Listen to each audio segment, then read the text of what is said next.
Well, hey there, folks. Welcome back for another thrilling installment of the live stream video of the Mike Seibert Radio Podcast. I am your host, and tonight, well, actually, I'm making it sound like I do these all the time, but I think this is the first time I've done a live stream by myself for Mike Seibert Radio in, I don't know, maybe a year. Holy smokes, maybe longer. I don't know. You might have to let me know in the chat. Got a really big show for you this evening, and it's the reason for the season is brought on by one specific thing. Let me reach around behind my desk here. And tonight we're going to be going through the 2025 Autopod Decepticast Booty Box, which is basically a reward for patrons of the Autopod Decepticast podcast, which will be talking about that pretty extensively. I am going to go through the box and see if anything's broken, see if I get one of the rare unbroken bottles of hot sauce variants, or maybe one of the unbroken pint glasses as well. But we'll get into all that in due course. Maybe talk about some movies that I've seen lately, and a couple other things as well. And maybe do some open Q&A, time permitting, depending upon how long I want to hang out, depending upon how long you want to hang out. So if you want to be a part of the show, join me in the chat, either on Facebook or on YouTube, depending upon where you're watching. I think this is actually streaming on Twitch as well. One of the things I discovered when I re-upped with Restream, I used to be on StreamYard for a while until they doubled their prices. When I signed back up with Restream, I discovered that a lot of my settings were still there, including a codec to stream on Twitch. And I'm like, okay, well, I guess we'll just push it to Twitch as well. So maybe there's some folks watching on Twitch as well. But yeah, no, I guess, like I said, we're going to go through the booty box. We'll talk about some podcasts, got some cool stuff coming up this week. And I guess I'll start with, actually, sorry, I should have said, if you would like to ask me questions, feel free and put that in the chat.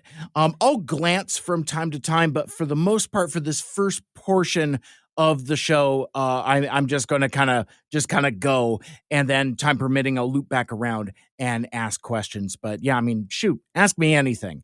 Ask me about podcasting, about booty boxes, about things like that. But yeah, should be a fun night.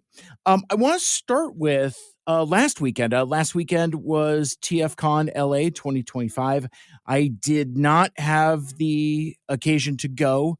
I've accidentally found myself on the every other year program, it would seem, with TFCon LA. It's a convention I really like, but it's kind of a rose and a thorn, because I feel like TFCon LA has gotten incredibly large, almost too big. They succeeded too well in their mission to make that the go-to place, the premier fan-run Transformers convention. So even the last time I went last year, like it had sold out. They stopped selling tickets on Saturday, and it reminds me of the latter days of when I went to Emerald City Comic Con in the last pre-COVID year in 2019. In fact, actually, this is the first time in 6 years that Emerald City Comic Con and TFCon LA were on the same weekend.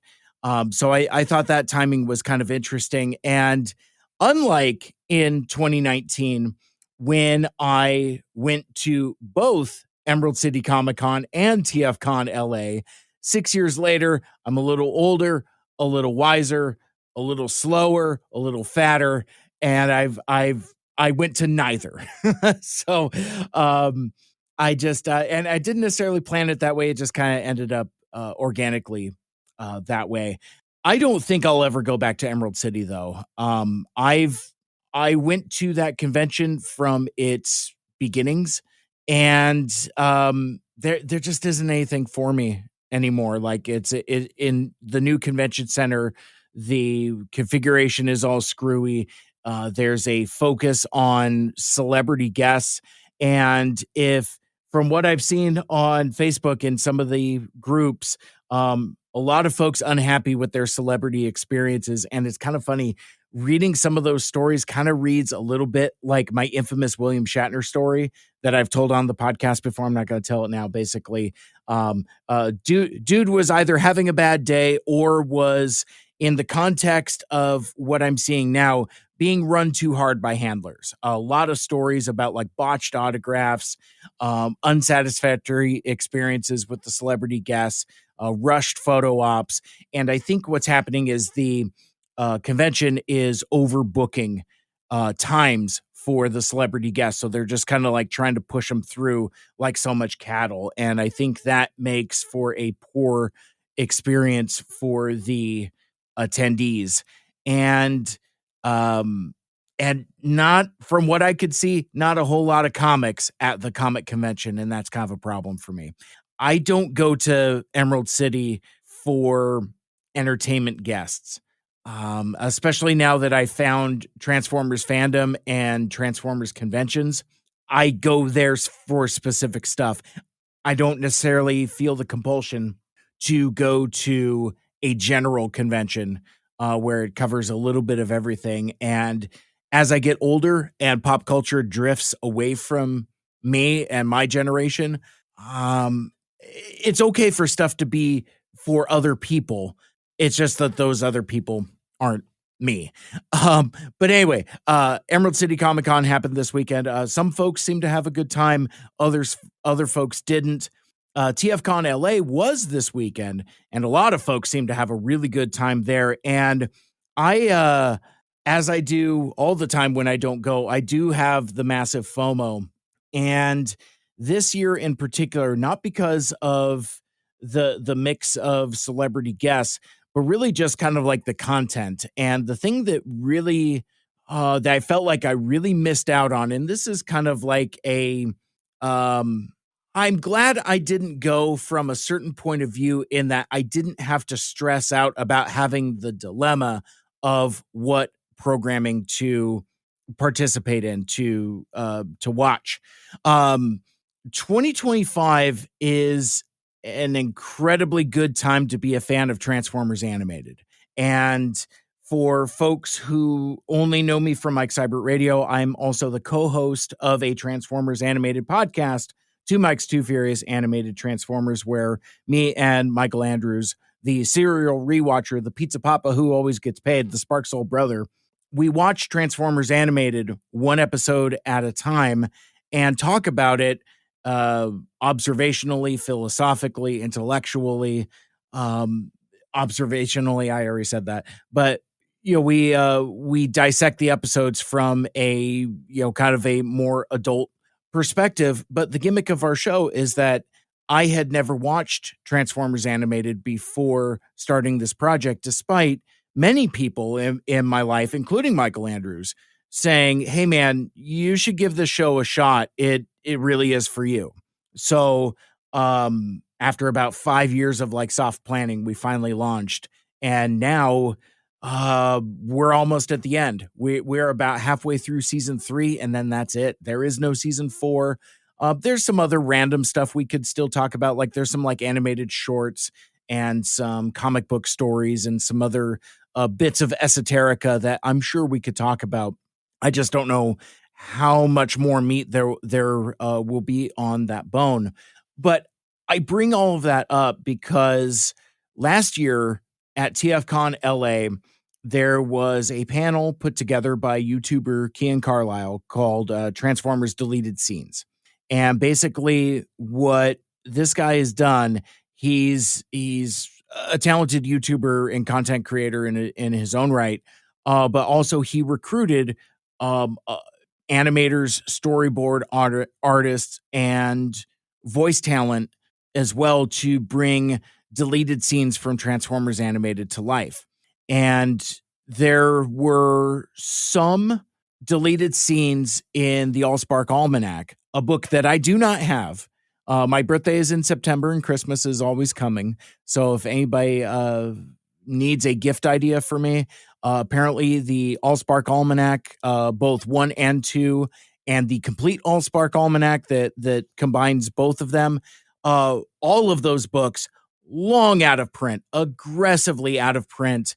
And the thing I didn't know until relatively recently is that there is a voracious Transformers animated fandom amongst amongst Transformers fandom. So it's like its own subculture. And because of that demand kind of keeping the torch burning for this content, all of those books, long out of print and in incredibly high demand, and they're incredibly expensive. I haven't tried to price them for a while, but maybe I'll get lucky at like a used bookstore or something like that and just happen to come across it. But it's also, for the purposes of our podcast, it's material I haven't gotten into, and I can't, because the gimmick of our show is that I'm watching every episode sequentially and watching it cold. So, I'm trying to stay off the TF Wiki as best as I can and really not doing a whole lot of research and just focusing on watching the episodes as they're presented and then discussing them with Michael Andrews.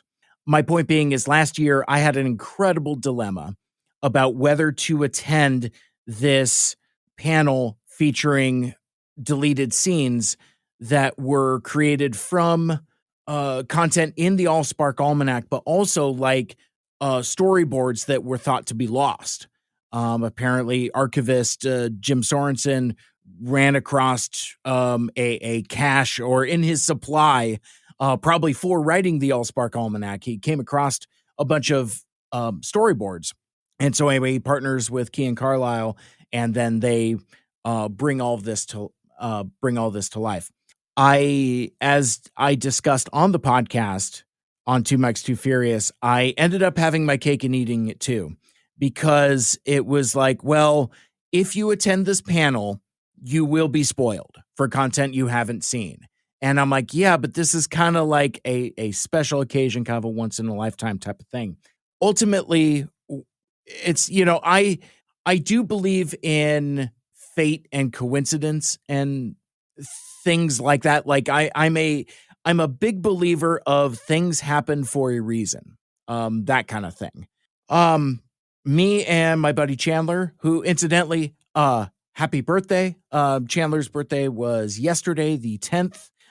Celebrating a milestone birthday, a big milestone birthday that I will not reveal here, but he's in New York with friends and family, seeming to having ticking off bucket list items, and seems to be having a really good time. But anyway, so me and Chandler go to TFCon LA last year, and we go to this panel, and we see the first part of it. We see David Kaye crash the panel, to which the crowd goes nuts. Voice of Optimus Prime, obviously, joins the panel. And right about the time they had finished showing deleted scenes from season 1, they had shown like something from season 2, which I had not seen at that point. That is right about the time the Fun Police went around the room, and anybody that was posted up against the wall, like me and Chandler, were asked to either find seats or leave. And because of fire code, you can't have people against the wall, which I understand. So I took that as a sign that it was time to leave. So we did. And all I saw were the deleted scenes from season 1. I didn't see anything past that, and I wasn't spoiled on anything. That panel has since been represented a couple different ways on YouTube, on Key and Carlisle's Transformers YouTube page. Fast forward to this year, I've already made the choice to not go to TFCon, and then suddenly I hear about not one, but 2 different Transformers animated panels. One being, let me see if I can find it here on the schedule, Transformers Animated Deleted Scenes Part 2, with Eric Siebenaler, Marty Eisenberg, and hosted by Kian Carlisle. So basically, more or less, they had found apparently more deleted scenes. So I don't know if these are even more storyboards that Jim Sorensen has found in the off season, or where this material comes from. But either way, from what I understand, the panel was buck wild, and people had a really good time with it. Several voice actors showed up, including Alexander Polinsky, the headmaster himself. I'm looking forward to getting into that content after I finish my season 3 journey, just to see what the hype is all about. But like, I saw that trending all over Twitter in a way that I very rarely see TFCon, actually any TFCon content, whether it be LA or whatever, trending and showing up, and kind of like permeating for folks that aren't there. Tons of video clips, tons of art. Social media was rotten with stuff from this panel. So anyway, I'm excited to get into that. But then on Sunday, they had another panel. It was called "The Toy Maker and the Bots," a tribute to Derek J. Wyatt, also featuring Alexander Polinsky, David Kay, Kian Carlisle, presumably Marty Eisenberg, the writer, and maybe others as well. What Kian has done for the last couple years, he's, in addition to these deleted scenes, he's also commissioned a pair of fan comic books. The first one came out late last year. The Headmaster Levels Up, and basically it's probably a story that I can read now that I'm halfway through season 3, because apparently it takes place in like a evergreen time during season 3. Like, it features characters I've now since met, Jetfire and Jetstorm, as they combined into Safeguard, and basically it shows the return of the Headmaster, a character which I now know we never see again in animated. I've seen him for the last time when he was hanging out with the Constructicons there.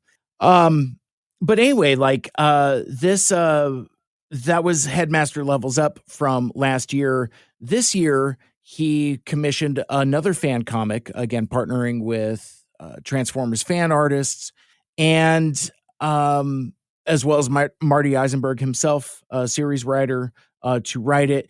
And basically, it's a comic dedicated to lead designer Derek J. Wyatt, who passed away in 2019, or 2020, maybe 2021. I don't know. He passed away before we started Two Mikes Too Furious, and before I was really kind of part of the fandom. So we talk about him in the past tense, that kind of thing. So, but this comic, The Toy Maker and the Bots, let me see if I can, I thought I had, actually, I'm just going to do a screen share, and I am going to show off. Actually, I don't want to just do a scroll of Kian's Twitter.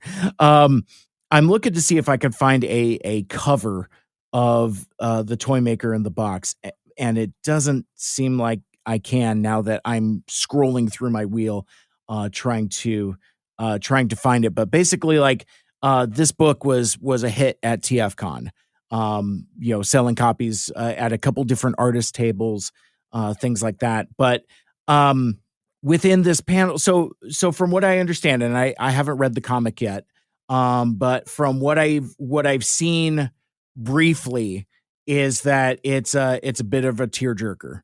And one of the things that Kian says of the comic, of Marty Eisenberg's writing, he says, "I think Marty's Toymaker story is beautiful because it gives Derek agency over his passing. This time he chooses to leave, and he gets to explore the galaxy with his favorite Autobot and favorite Decepticon. It will always be a huge honor that I got to work on this." Spoilers for the end of The Toymaker and the Box, by the way. I just totally spoiled that. But anyway, it's just a really, really nice thing that I'm really excited to check out. And again, after I finish up season 3. There were also slides of Bumblebee Prime, and apparently that's the big announcement that Kian is going to continue to work with Marty Eisenberg, and they're going to write another fan comic featuring Bumble Prime. I don't know if that also is where they're going to incorporate Shattered Glass, because they also showed concept art for TFA Shattered Glass, and Shattered Glass is basically the mirror universe for Transformers, where like the Decepticons are the good guys and the Autobots are the bad guys. Looks very, very cool. Point being, I didn't get to see any of this content at TFCon. But I saw a number of folks that did. One of the other panels that was happening was a writers panel. And my good friend Whirl from Cybfest Northwest basically was sending me, first it was texts, then it was pirate video of things from this panel.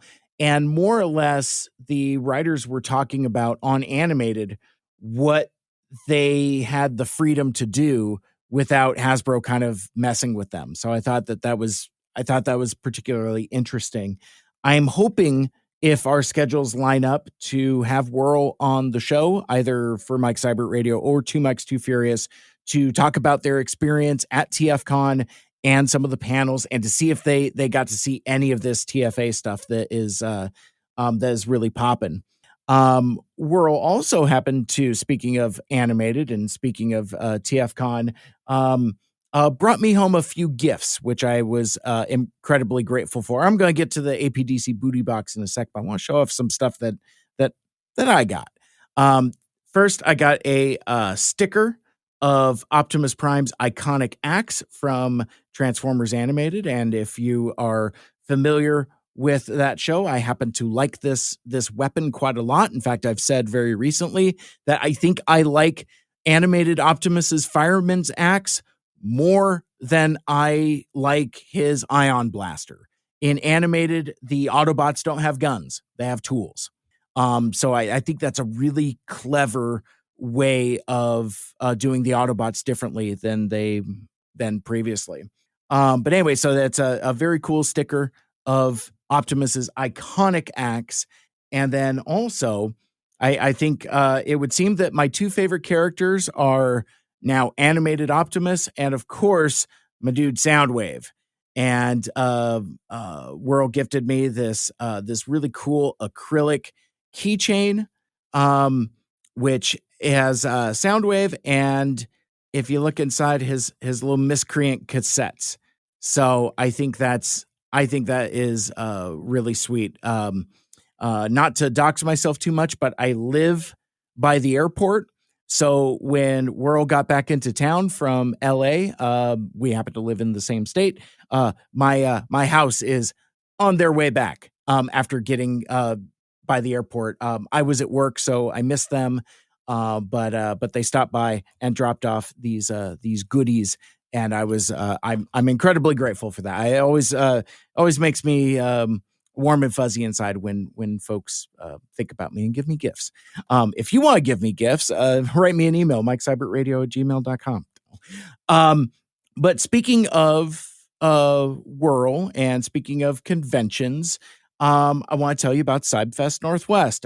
See what I did there? How about that for a transition here? Cybfest Northwest obviously is our fan-run convention in the Pacific Northwest. That's not supposed to do that. It's supposed to do it the other way. I have my screens all wrong. There we go. That's close enough.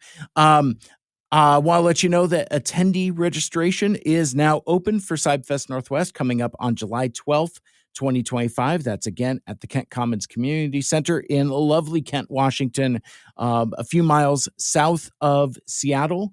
Attendee registration is now open. You can pre-register at the website, cybfestnw.com, and save a couple bucks because ticket prices will go up at the door for attendees. And now we'll have more announcements to come, and stay tuned for this year's exclusive by our friends at Blue Forge. Blue Forge is Alex Gobb, and he made the Carbot Darcy exclusive figure for Cybfest for last year, which was basically G1 RC in very much the style of that unused prototype, or I should say then unused prototype, because I swear somebody at Hasbro is paying attention to what Alex is doing with Blue Forge and doing exclusive for Cybfest Northwest, because get this, we are 2 for 2 for Cybfest exclusive figures that have gone on to become official Hasbro figures. Year before last, in 2023, we did Wheelless Jack, which was basically Cybertronian Wheeljack, kind of done in the style of a Minibot. A fun little figure. But because there was no Cybertronian Wheeljack figure, and once you know it, the following year, Hasbro does a Voyager scale Cybertronian Wheeljack that scales with that Origins Flying Saucer Bumblebee. Fast forward to this year, or coming off of last year, Carbot Darcy is a huge hit. People from all over the country were hitting me up to try to hook them up with one, and sadly I couldn't. I'm glad I got one for myself. I'm grateful for that, for being one of the show organizers. So now I have a G1 style RC. Then Hasbro goes and announces Missing Link RC. And it's like, oh man, that looks a whole lot like Darcy. And we had discussed this as a group, what colors to release Carbot Darcy in. And because of our guest voice actor, Sue Blue, we opted for traditional RC pink and white. And we spent so much time debating about colors, also like shades of fuchsia and shades of pink, trying to get it just right. And Alex just nailed it. That figure is so cool. But secretly, because of the design that he was inspired by, to do a prototype style RC, I always wanted it in the prototype colors to go with my pink hot rod. And John Hasbro must have heard me, because Missing Link RC is being released in 2 different color schemes, both traditional pink and white, and also in prototype colors. So I just pre-ordered today the prototype version, and I think she's gonna look really sweet in a lineup with Carbot Darcy and retro hot rod. And I think that's great. I get to have my cake and eat it too. Regardless, point being is Alex is back at it again. There will be an exclusive figure for Cybfest Northwest 2025. I cannot tell you what it is. I know what it is, and I'm very excited. But yeah, so stay tuned to the Cybfest Northwest social channels, whether it's on Facebook, Instagram, Twitter, for those updates about registration details, panel discussions, programming, things of that nature. I also want to let you know that there are some dealer tables still left. This is a note from their Facebook from a couple weeks ago. We're starting to roll out dealer applications. If you don't have yours yet, don't panic. We still have a few more to process. Assuming all invoices are paid, this means our Artist Alley tables are low, just 1 left, and our Commander class tables are now waitlisted. Please apply for your ideal table size. If you've accepted, but we can't fit you into your preferred table size, we'll reach out with alternatives for you. So there's a few different dealer table size, but those are going fast. So if you want to be a dealer at Cybfest Northwest 2025, head over to the website, cybfestnw.com, for more details on how to register. And we have dealer tables of various sizes.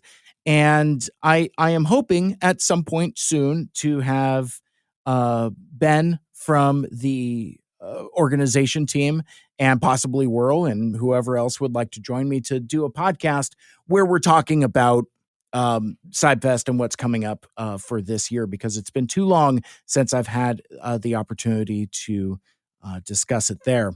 Okay, so now that I've spent a half hour doing preamble pre-show stuff, let's do some booty.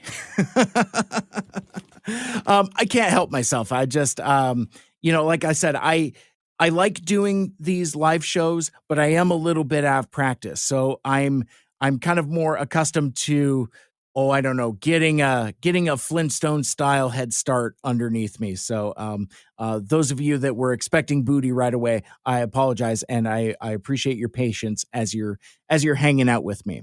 So what is the booty box? As I had mentioned at the top, basically, it is a award package, perhaps, for patrons of the Autopod Decepticast podcast. Within, there will be various art trinket adjacent items, glassware, posters, buttons, stickers, prints, all kinds of neat, fun stuff. But what is the Autopod Decepticast? That is a podcast hosted by three longtime friends, Aaron, Ryan, and Caleb from Springfield, Missouri. And they started their show. And again, I've told this story every time I've done one of these, but every one of these is everybody's first, so bear with me for a sec. When I pivoted to Transformers adjacent podcasting in 2017, I was making friends with all kinds of other podcasters, mostly movie podcasters.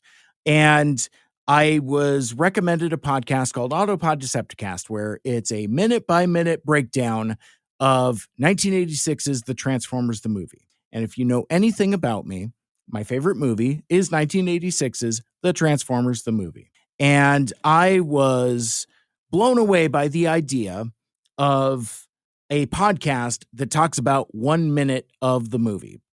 One episode equals 1 minute. And I think I started listening to them at around episode 30, something like that. No, wait a sec. Maybe I was on episode 30 something. I don't remember. See, when you go back 7 years with folks, the details start getting a little murky. But regardless, I discovered the show, binged it until I got caught up. And then once I got caught up, I started interacting with the guys, made fast friends. Before I realized it, I was on their show. They were on my show. And then in 2018, we all attend TFCon Chicago together. They host a panel based on their podcast. I think it was like G1 Movie Madness or something like that. Infamously, the one where we screwed a case closed, called it Deal or Can't Deal. And I had to, game show host while some poor bastard tried to open a case that he couldn't open, while I get the crowd to chant, open, damn it, open, which I'm still particularly proud of. But no, I am so proud of what these guys have accomplished.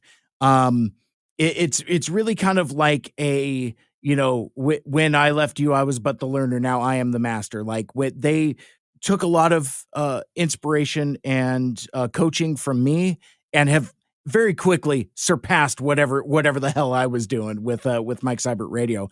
They have cultivated a very loyal fan base, a terrific international fan base with folks from literally all over the world. And it's very cool to see what they've accomplished. But in addition to being podcasters, they're also artists, traditional art as well as graphic design. And basically, hey, Nick, I see you in the chat. But they wanted to have an outlet for their artistic pursuits in addition to the podcast. So that's kind of where the Booty Box comes in. Now, this is the third iteration of the Booty Box. They did some art stuff beforehand, like a couple series of buttons and some art cards and things like that. But this is the third actual booty box proper. So basically what they do is they spend the entire year coming up with different kinds of art things, and each year has escalated with the amount of stuff that's included. And a lot of it is memes and inside jokes and references from the podcast itself, but also being evergreen enough to appeal to Transformers fans. So who is this stuff for? This is for everybody. This is, for fans of Transformers, let's put it that way. And mostly fans of Transformers the movie, fans of Transformers G1. And when the guys finished the movie, 86 episodes of a minute-by-minute breakdown of Transformers the movie, they moved into G1 and did the entire series, like all 90-something episodes, all 3 seasons, well, actually all 4 seasons. And after that, they've now started Beast Wars. And I think they're about halfway through season 1. There's a lot of Beast Wars episodes. I don't even know where they're at, but it's a journey into nostalgia that continues. And really, the thing that I enjoy most about their podcast, I like the content. Don't get me wrong, because like that was like, as soon as like they make reference to Lithonian space wizards and other middle school terms that they're like a Gen X touchstone for teenagers of the 90s, I knew these were my guys. And it was kind of like the beginning of me making friends with folks my own age. Something I really hadn't done until I had gotten into content creation. Even when I was at KGRG, I'm hanging around with kids up to half of my age. So throughout most of my life, I've related with folks either older than me or younger than me. Very rarely folks my own age, and hooking up with the APDC guys changed that entirely. And now through podcasting and Transformers fandom and convention going, I now have many friends, good friends, that happen to be my same age. So I treasure that, and I'm really grateful for their friendship. But anyway, it's a podcast about friendship. Sure, it's a podcast about Transformers, but it's about the friends we made along the way. So anyway, they started a Patreon. They wanted to have an outlet for their stuff, and this seems to be the way that they wanted to do it, and it is the most prohibitively expensive way to get your arts out. But there's I think 30 of us at the booty box level. So it's quite the enterprise to get all this stuff out, to create, to manufacture, and to pack this stuff. It's really quite the thing, and I'm grateful for their friendship, but also I'm grateful for the gift of swag that I've in no small part paid for through my my patronage. The amount of stuff that these guys put out, and like the amount of like shipping and all that stuff, it's like they're podcasting is a hobby, I think. I mean, some people have found a way to make it a side hustle, even if they have Patreons or not. But my podcasting hobby cost me money. And I think my friends, despite their success on the Patreon, their hobby costs them money as well. LOL. I'll leave that part there for now. But yeah, so like I've done videos like this before. There are 2 others on my channel if you want to go back and find them. And they probably have just as much preamble. Because like, I don't know, I just feel weird just like, hey, I got a box, I tore into it. At least 2 other folks have done just that. Alpha Magnus and Captain Alexis. I think they did just very brief unboxing videos where they just kind of tore into stuff. But as you know, brevity is not my first best strength. So anyway, so here we are. So I am going to try to, as best as I can, open this in a way to where I can pull stuff out, show it off, and talk about it. I also have a copy of the APDC Booty Box Manifest that I have not looked at. Ryan sent me this several weeks ago. I guess now I should talk about the journey that the booty box goes through. If you look at this shipping box, it is pretty beat to hell because it's been back and forth a couple times. Snafus with zip codes and addresses and things like that. But that's the problem with shipping. And again, like shipping internationally and things like that. So, I suggested a contest in the APDC Discord of like who's got the most beat up box, and knock on wood, I don't think I have anything broken, but yeah, this is thoroughly beat to shit here. So I mean, again, we'll see if we find the elusive unbroken variants in here. I'm going to turn that so my address isn't showing. But yeah, I guess shit, guys, let's do it. As Aaron crosses his fingers. Okay, so to get through this, I have my trusty pair of scissors, but also for those hard to reach areas, I also have my letter opener. So we'll I'm just gonna futz around with this for a few, and we'll see how we do.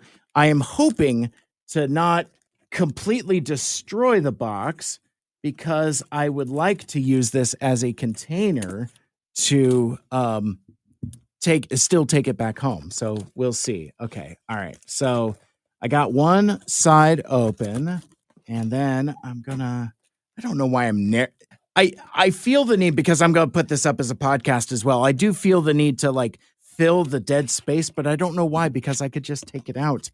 Why I feel the compulsion to narrate while I'm trying to get this guy up. Oh, hey, cool. Success.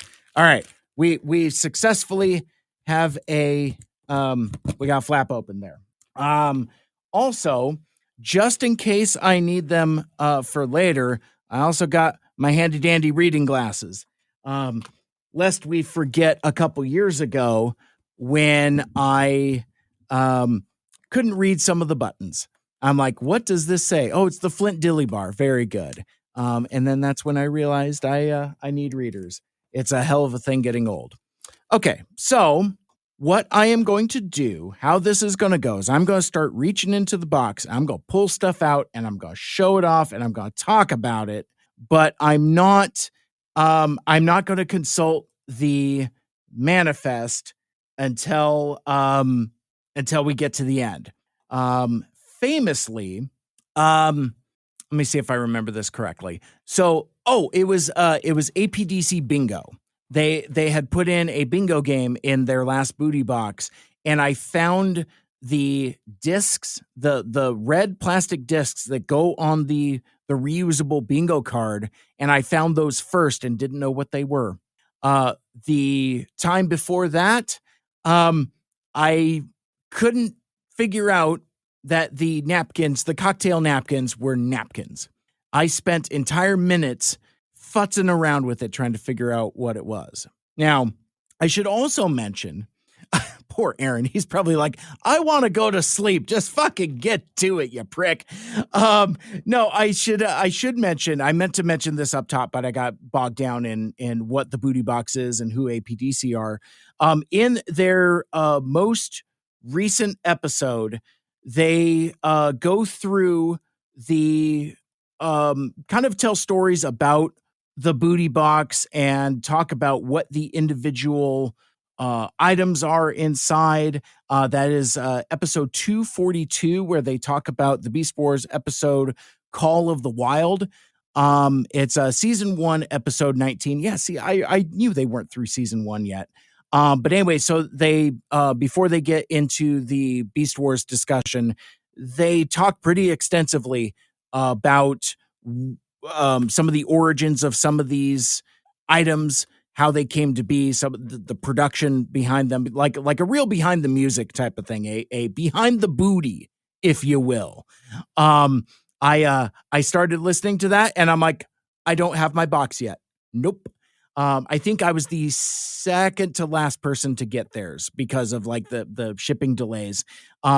Beat out only by a friend in Australia. So, so everybody already has their stuff. But anyway, I didn't listen to it yet. But if you want more insight about these items from the artists themselves, Aaron, Ryan, and Caleb, check out Autopod Decepticast, episode number 242. It's their most recent episode. It just came out, where they cover season 1, episode 19, Call of the Wild, which is a banger of an episode, by the way. It's I don't know if it's an all-timer, but it is close. It's like it is if you're not into Beast Wars, or if you're Beast Wars curious, it's a good place to go. But anyway, all right, let's see what's going on here. It's kind of back heavy because I know the breakables are down here at the bottom, but I'm going to start here at the top and see how we do. Okay, so I have a tube of paper. Okay, so now I have separation. I have weight in the box. I'm going to set that off to the side and hope that stays up. And okay, so I have paper for you ASMR weirdos. And then we're just going to try to unroll this, and we'll see how we do. All right, so it looks like we have posters and prints and other goodies. Oh shit, and stuff is it's all falling out. It's all falling apart. Okay. All right, let's see how this goes here. Okay, I put the paper over here, discarded cardboard over here. We'll start with on the back of every APDC poster and print has the official stamp of the Autopod Decepticast, indicating that it is truly authentic merch. So accept no substitutes and no fakes. So we're gonna unroll this first guy, this big one here, and this is Dinobot House, which is a poster drawn by Ryan Jett, and is, as you can tell, it's the Dinobots in Animal House. So it's very much a parody of the classic Animal House poster with Dinobots. Up at the top, it says, "It was the dinos against the rules lost," which I really like. That's very fun. This is a great print. Is Snarl smoking a doob? Is that what's going on there? He's got like a little beer helmet. Slag is doing some barbecue, and Sludge has various kebabs, and King Grimlock has, of course, the Jim Belushi College t-shirt on as well. Very, very cool print. So fans of both Animal House and Transformers and Dinobots will really, really like this. Nice cardstock, which is the APDC promise. They don't skimp out on the materials there. Very cool poster. We continue to what do we got here? We have a looks like all the posters are kind of together, so this will be pretty great. What have we got here? This guy is Autobot Spike. Dad. And that is moody as all get out. I really like it. So it's a representation of Autobot X from the famous Autobot Spike episode, with the specter of Spike looking over. And this looks like this is some pretty sick Aaron Thweet toy photography in there as well. In fact, actually, I can look at that has that distinctive filter that they use for their episode thumbnails. But man, like, I'm looking at it through the camera as I'm showing it here. I think those are different masterpiece figures kind of cobbled together. So I don't know what kind of trickery Aaron is doing here, but it looks like, because, like, you know, for the episode Autobot Spike, basically Spike is injured and his consciousness is downloaded into this Frankenstein robot made of spare parts. And what it looks like Aaron has done here is taken enough photos of enough of those spare parts to actually like cobble together an Autobot Spike. This is a figure that doesn't exist, not in this form. Like, I think there's a couple third-party Autobot X's, but they don't look like this. So I'm going to spend some time like looking at this and staring at it to see where I can identify the different parts, because like I swear I recognize some of these toys. Wow, that is very cool. And I love this this Hitchcockian bedside Spike there. That is a pretty cool print. Hope it didn't take too terribly long. Let's see what else we got here. Because we've got more and more stuff to go through, and another hefty cardstock poster. This, of course, I swear they did this just for me. Soundwave Superior. And that is a fly as fuck looking Soundwave on a, what I would say, incredibly psychedelic looking poster. I really like the evocation of the kind of like spirograph shapes, and it really kind of evokes, well, sound waves. But I really like Ryan Jett's take on Soundwave. Like, he gets the proportions right. It's stylized but still on model.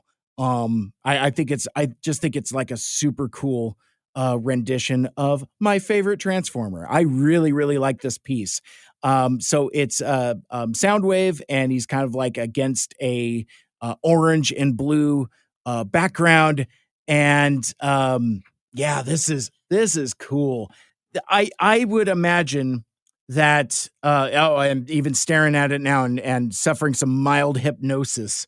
Because it does have like kind of like a magic eye, kind of like light hypnosis feel to it. Man, this is very, very cool. I think this is my favorite so far of the pieces I have seen. This is really neat. Okay, let's continue here, and I have a sheet of paper. Let's see if I can figure this guy out on my own. Okay, so show it to the camera. Okay, so I got a sheet of paper with which appears to have a couple faction symbols on there. Actually, just the one faction symbol. There's a Predacon symbol. No, there's a Maximal symbol as well. So obviously this is a very Beast Wars themed type of thing. And it looks like, okay, because there's numbers. You got 1, 2, 3, and is there a 4? No, it's 1, 2, 3, 1. Okay. All right. So it's just 1 through 3. I think this is like a what the hell did they call it when you're like in elementary school and you have like the triangle type of thing, like it's like you like open it up and 1, 2, 3, 4, one of those kinds of things. I don't know what the hell. Like, I think the game was like King Caller or something like, I'm King Caller, it's like, pick your color, BLUE, that kind of thing. I think this is one of those. I think the cardstock's going to be hard to fold, but I think I saw some, discourse on the Discord about, maybe there being like a paper version of this or something, but I think that's what's going on here is like, it's like God, I don't know what the hell you would call that. But anyway, like I think this is a game where you do like the origami thing where it's like you find a secrets or something like that. It's like anyway, so very cool artwork. I really like the design. I really like the colors. Very sweet, very, very cool. Now this I'm assuming this do you ever have that experience when it's like your birthday or Christmas or whatever, and like you unwrap your gifts, right? And then maybe like you see something that you were meant to see later as opposed to early. I had one of those experiences when I pulled out all these posters, a sheet of paper fell out and I caught a glimpse of it and I tried not to look at it because I knew what it was. For my birthday this last year, my dude Ryan Jett hand drew a portraiture of me. In fact, I'll just hold it up right here. See, it's, hi, I'm Mike Seibert. I'm Mike Seibert. I don't, that's really dumb. But no, I saw this fall out and I'm like, I think this is the original piece. But yeah, I mean, so obviously got the SciFest Northwest logo for my Jesus piece there. And I think that's a pretty cool rendition. I'm trying to figure out how to put it side by side and still talk into a microphone, and I'm not doing it very well. Oh, there we go. Hi, I'm Mike Seibert. See, there we go. But anyway, very, very cool. I am very grateful for this, and I am going to find a frame for it. Because yeah, like all the hatching and stuff, it's very nicely detailed, and it's very, very cool, and I am very grateful. All right, I'm gonna take a swig of water here for a sec. I tell you what, man, that is the hardest thing about doing a show by yourself is that you have nowhere to go. You just got to keep talking. And as you keep talking, your mouth gets dry, your throat gets dry, and yeah, it's tricky sometimes. So, and I remember as I used to do these more often during COVID, where like, in fact, I think I was doing them pretty much most every Monday night, doing a lot of unboxing. I sometimes miss that. Other times I don't. But it was fun for the time. My point being is like, there would be times I would just like run myself ragged and be like, oh, because I haven't drank nothing. Because usually like when I'm doing either a radio show or a podcast or a live stream, there's always somebody else. And when somebody else is talking, it's my time. So now obviously I don't have to do, now I'm crunching ice too. Nice. But anyway, the perils of doing solo broadcasting. All right, let's see what we got going on here. This guy's got some heft. So what I'm going to try to do is I'm going to try to reach in, and I feel some paper. So I got my hands on some paper, and I'm going to give it a good tug. Oh, it's coming. Oh, it's coming out. Okay, I got paper. All right, I got a fistful of paper. Let's see. Now, I wonder if this is one of those things where there's items within the paper or if this is just packing. We're going to find out together.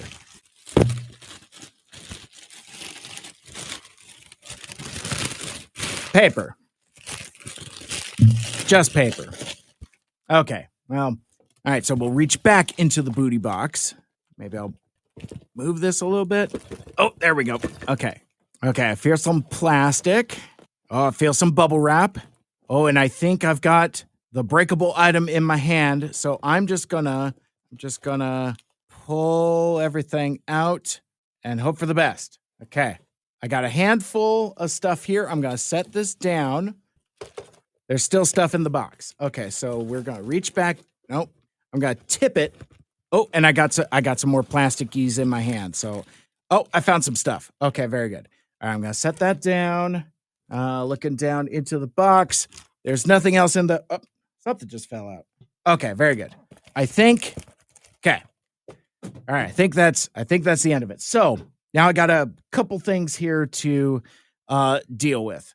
I'm going to deal with. The thing that fell out of the box.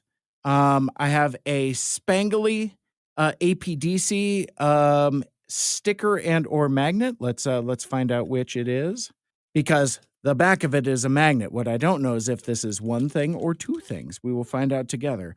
Oh shit, it's many things. So you got a spangly APDC, that is a sticker. You got another spangly APDC sticker, and then the iconic APDC logo. That is a magnet, and yep, sticks to my control board. Do I have anything remotely metal around? Anything metal? Oh, apparently that's not metal at all. Where'd it go? All right, this metal. Oh, what am I talking about? The fucking microphone is metal. Jesus Christ. Actually, probably putting a magnet on a microphone, probably not a good idea. But magnets, how do they work? Aaron still hanging in there. Mike reaching into the booty like he's delivering a calf. City Slickers vibes. That is for sure. So yeah, okay, cool. Now I think I have my APDC magnet affixed. I just got to remember to take that off because then somebody will come to work the next day and say, "Hey, what the hell is this?" We continue. I have a couple dime bags of goodies, and let's start with this guy. Let's see what's in here. Looks like some stickers and other variety of sundried items from a friend of all of our shows, Alpha Magnus. You got a TobyToys.com sticker for the Alpha Magnus toy company that is not Alpha Magnus. It's his side project. I don't know. Then we got a Alpha Magnus sticker, which looks to be very Ninja Turtles adjacent. It's a half sewer cover, half pizza. Michael Andrews would like this one, and we'll set that off to the side. That's a sticker. And then this was an item that I had I knew was coming, and I didn't know that it would be this. Like I saw people in the Discord talking about the poop knife. Now I didn't think that this. First of all, this is amazing. Nice little bit of 3D printed plastic. So it looks like it's painted ? But it's got like a little poopy guy emoji. Maybe that'll focus. Maybe that'll focus. Maybe not. Take my word for it. It's a little poopy guy. This is almost in scale to where I could put it in people's hands. This might fit in a if it doesn't fit in a 5mm port, it will most certainly fit in a 5mm port, like loose, like sleeve of wizard. I said that backwards. It probably loose in a 5, but it'll probably fit in a 3 perfectly. But yeah, when I heard that Alpha Magnus was going to be 3D printing a poop knife, I don't know why, but I thought it was going to be full size. Because knowing Alpha Magnus the way that we do, I wouldn't put it past him that he would put like a usable size poop knife for us to use ? But regardless, I think this is really cool. This is really fun, and I don't even remember what episode of APDC that was. I think it was the second Christmas special they did, or maybe the third one. Now I don't remember how many they've done. Now that I just remember that like the first Christmas special they did, I almost drove off the road because I was laughing so much. Still, for me, the funniest episode they've ever done. Still a classic. But anyway, like one of Alpha Magnus's performances, I think maybe he's either Jazz or Shockwave or something. But like anyway, starts talking about poop knife. And so I'll steer you to that episode to figure out what's going on with that. So I'm gonna set these guys off to the side here. My stickers, my spangly APDC stickers, which I really like. So I got 2 stickers and 1 magnet and 1 poop knife. I heard somebody got 2 poop knife and 1 person got no poop knife. So I feel very fortunate. Let's see. Ryan's in the chat. And says, I was terrified you were going to reach into the box and pull out a bloody hand from broken glass. Knock on wood. So far, actually, I've already got it in my hand. I guess we'll do it now. Seems to be intact. I think all of it is intact. So, again, shit. Nope. Something's broke. Something's broken in there. Oh, fuck. I actually just cut my finger open. Okay. So very carefully, I'm going to open this guy up because now that I know that it's broken and I'm actively bleeding, I did not count on this eventuality. Shit. See, because I was making jokes about stuff being unbroken and I really cursed myself here. It looks like my pint glass is broken. And it looks like it's, ow, shit, fuck, got me on the other side too. I think Okay, it looks like it is blown out in the front. So there's some shatter damage there. And actually, maybe that's the only part. Let me see. Yeah, I think it's the base of it that's broke. So yeah, so there we go. Okay, so I'm gonna set this down very gently. Am I continuing to bleed? Yes, I am. So talk amongst yourselves. I'm not gonna end the stream because then I would have to like restart it or whatever. But yeah, no, I'm actually bleeding and I need to get a Band-Aid. I did not no. Good Lord. Aaron. Oh, yeah. See, and I'm seeing this now. Take a break, get a Band-Aid. I'll do that in just a sec. Caleb, who's watching on Twitch. Oh, Jesus, watching a lawsuit unfold in real time. It's true. Oh, yeah, that is going pretty good. Okay. So, and now I got to put this bloody bubble wrap somewhere. I'm going to take this with me and throw it away. Okay. So tell you what, talk amongst yourselves. I'll be right back. Feel free and chat with each other in the chat or whatever. I don't know. Do I have like something I can like play or something? No.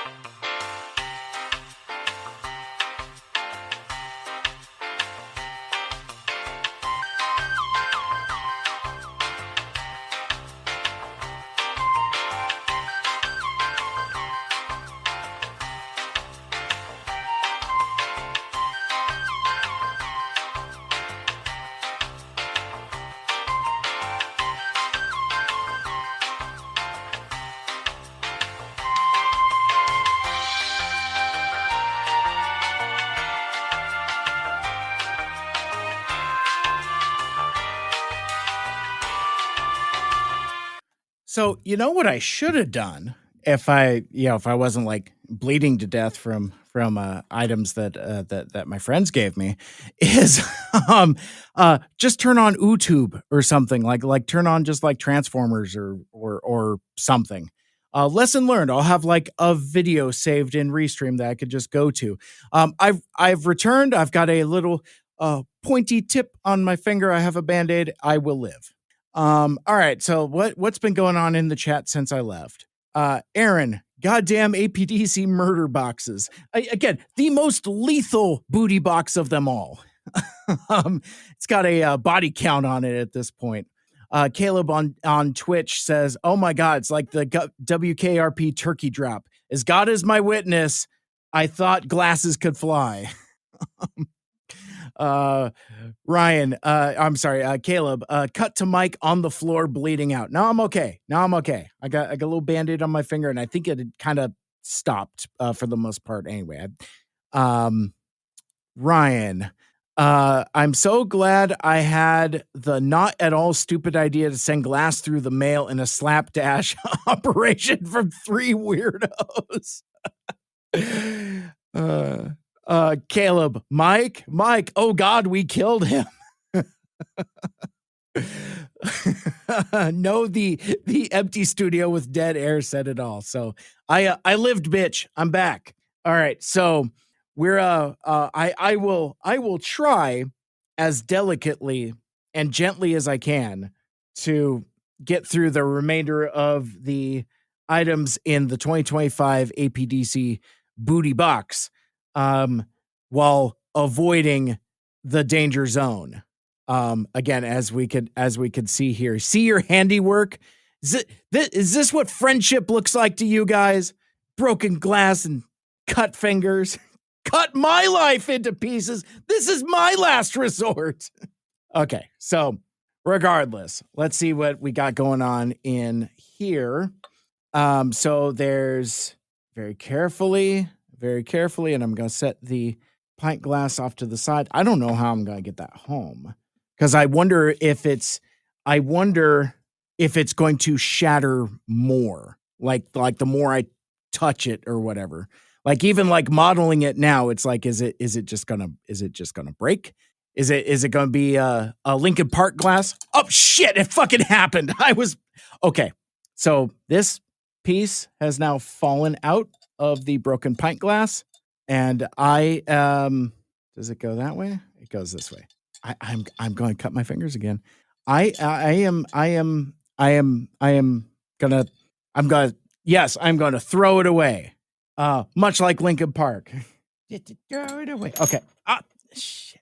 Fuck. Okay. I need to stop. So Ryan in the chat, throw it away. Or Caleb in the chat. Why do I keep thinking that's Ryan? I don't know why. Aaron, next year we'll add 3 set mouse traps. Caleb, fix it with the poop knife. I don't think any amount of poop is gonna help this.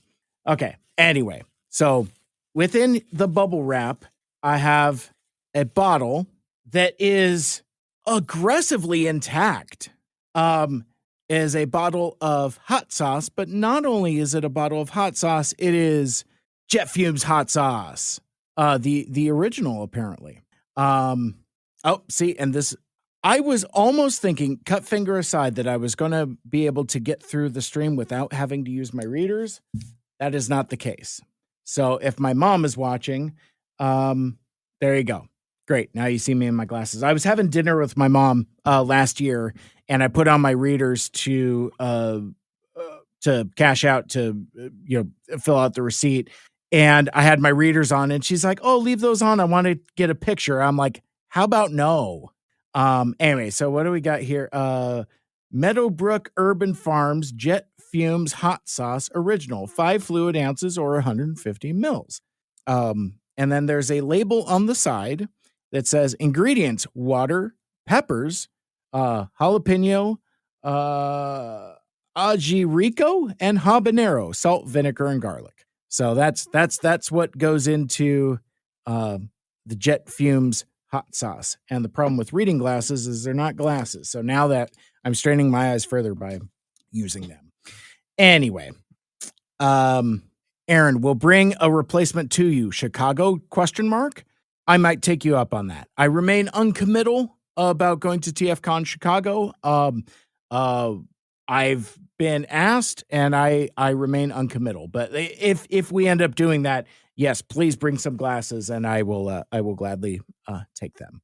Oh, that's right. I had the last thing, which is many things. I got a set of buttons, and this is the Autopod Decepticast 5 collectible pins. And this is, as you can see below, this is Series 5. So I'm going to have to figure out how to reconcile this continuity, because there have been 3 booty boxes, but 5 sets of pins. So now I got to go through all my stuff at home and figure out, because I know y'all were doing merch before you decided to do booty boxes. So I think that's where the discrepancy in the pin sets comes through. But I need to go back through my videos and my posts and stuff to figure it out. But regardless, new set of pins from APDC, which is one of the highlights of the booty box for me, at least, because I really like buttons. So there's a bunch of in here, and we'll just kind of go through one at a time. Caleb corroborates my story and says correct. Okay, very good. So, but I've talked about this before. Every time I've done one of these, is like I really appreciate the dedication to packaging aesthetic. Like, everything's got little bags, even like with the pin set, it's got, social media information. It just looks very polished. Something that would look very handsome on a Artist Alley dealer table. I will say now that, because this is a one-way chat instead of we're all on mic together, if you haven't applied for a Artist Alley table or a dealer table at TFCon Chicago by now, you're probably not going to get one, because they're probably sold out already. I would recommend pursuing that soon if you haven't yet. I was going through and editing the Two Mikes Too Furious episode, and there's this lengthy discourse about dealer tables, and it's just like, Yeah, you gotta get on that like 6 months before. So I would recommend getting on that. Let's see. Caleb in the chat, 2 sets of pins before booty box is very rare. Gotcha. Okay. So anyway, let's talk about what's in the pin set. What's in series 5? First we've got the Quintesson Prosecutor. And I thought, and I'm looking through the other pins in here. I'll tell a story as I'm wont to do. But no, very, very cool. I like a nice rectangular button. But like this was accidentally shared with me and Michael Andrews in our group text. Apparently the APDC guys have half a dozen group texts, some of which include me, some of which include Michael Andrews, some include me and Michael Andrews. Anyway, it got shared in one of those, and I we saw it and immediately forgot that we saw it. It's like, oh no. I can't, it's forbidden spoilers, that kind of thing. But when I first saw this, I thought that perhaps this was going to be part of a theme. And spoilers if this ends up becoming a theme, or if it becomes a theme, you're welcome for the idea. But to me, this kind of had a very Gorillaz flavor to it. So I could see in like future booty boxes that they do like the other Quintessons in that Gorillaz album cover format. I know it's just a side profile, but for some reason that's what I thought this was. That there was going to be like, I didn't know it was going to be a pin, a button. I thought it was going to be like a quad print, that kind of thing. So it's funny when you have forbidden knowledge and the things you come up with on your own. So anyway, there is the Quintesson Prosecutor. Next up, we have a pin that is burgundy and purple with some bizarre alien writing on it. That these jerks are going to make me get out my readers again. Readers are back on. And I don't recognize the language.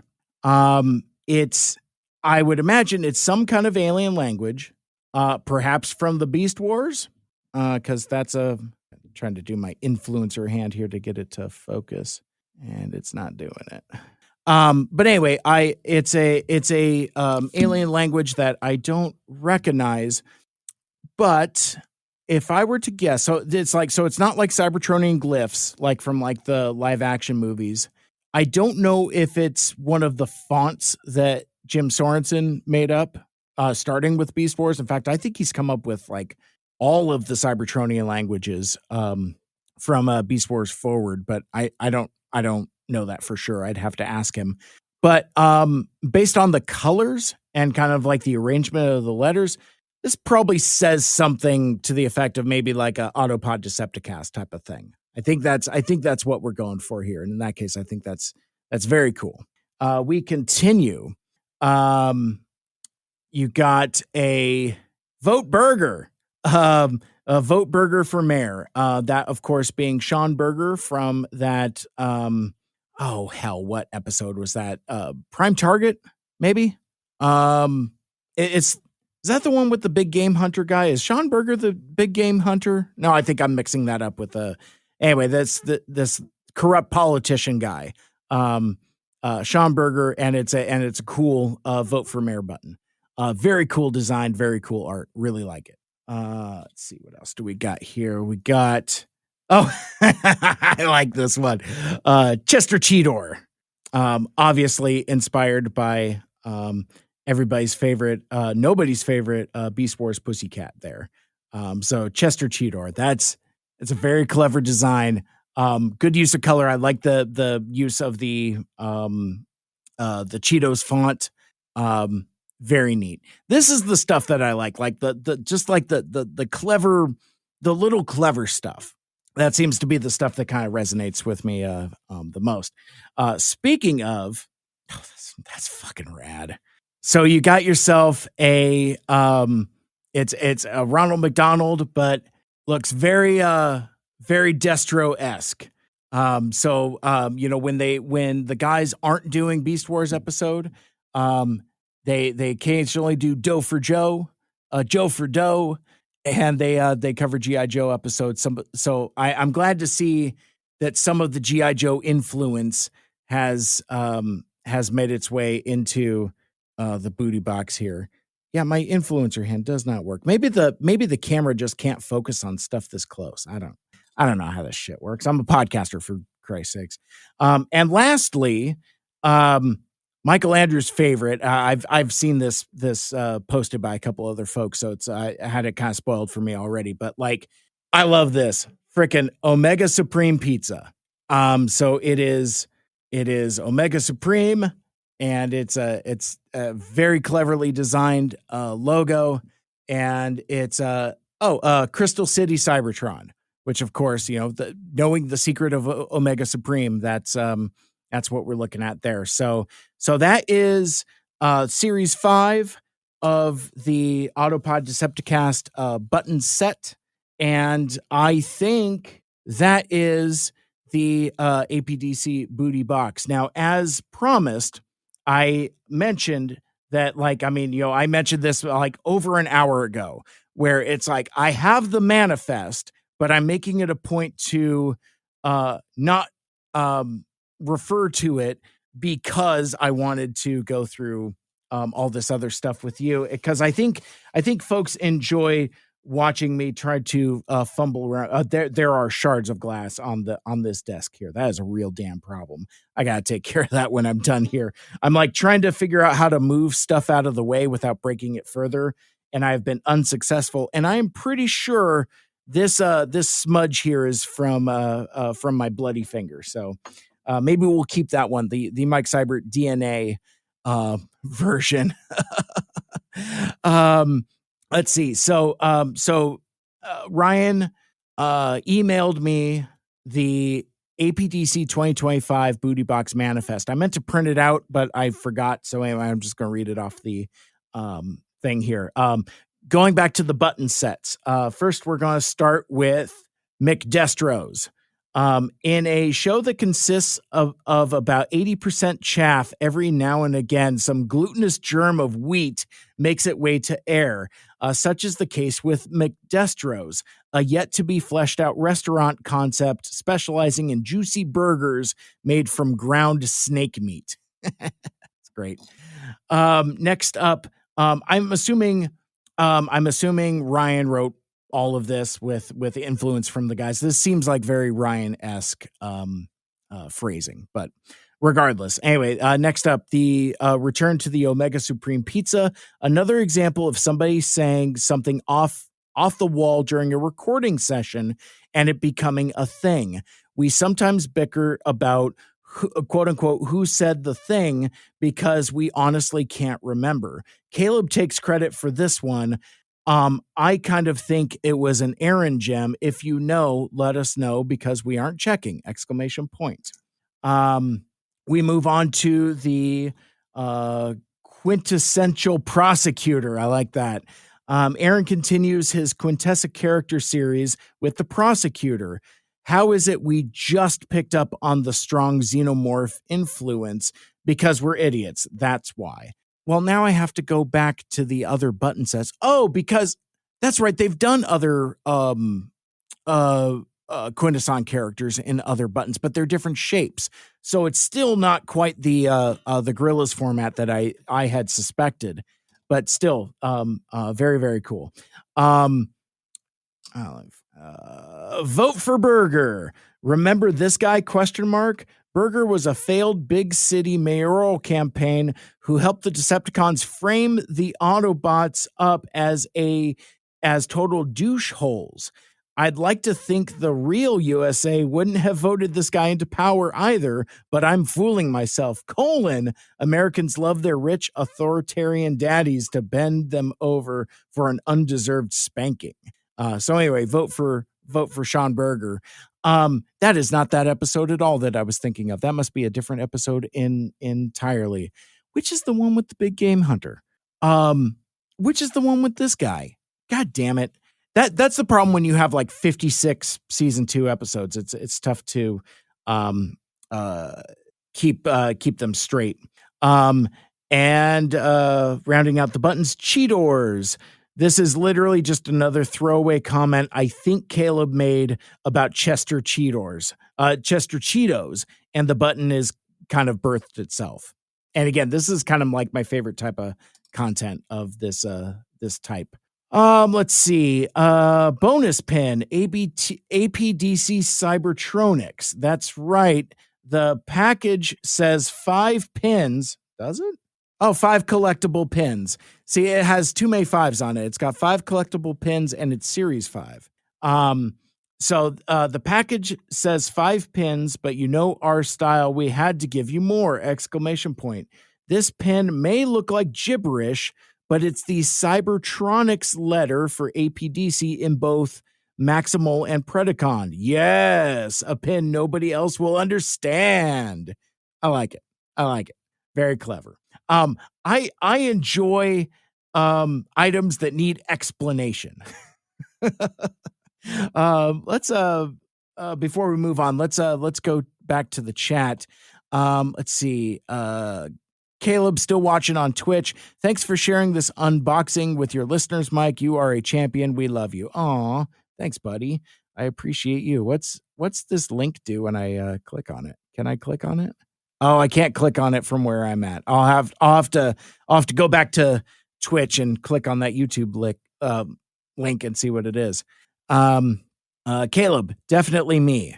Presumably in reference to any number of the button ideas. Ryan, it's Megatron's master plan with Burger. Oh, right. Yes, right. Oh, yeah, and they have like Decepticon Day. That kind of thing. I can. Let's see.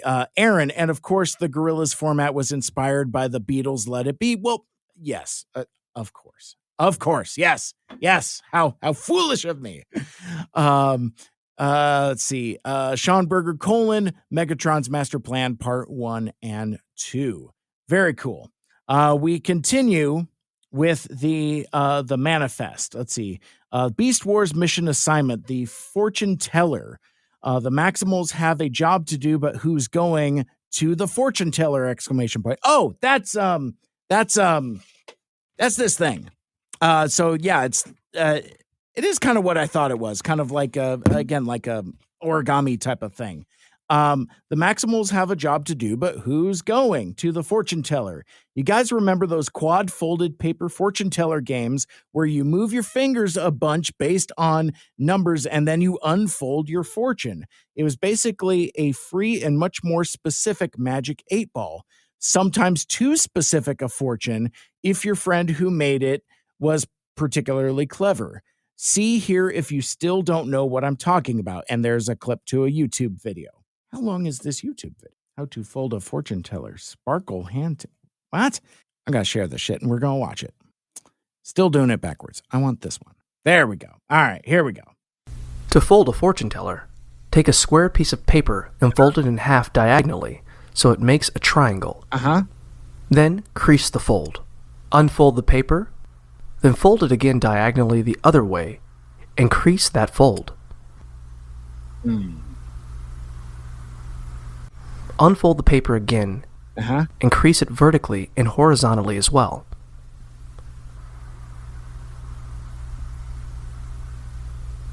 Okay, that's enough of that. You get the idea. I get the idea at least. But so yeah, so that's we'll go back to the manifest here.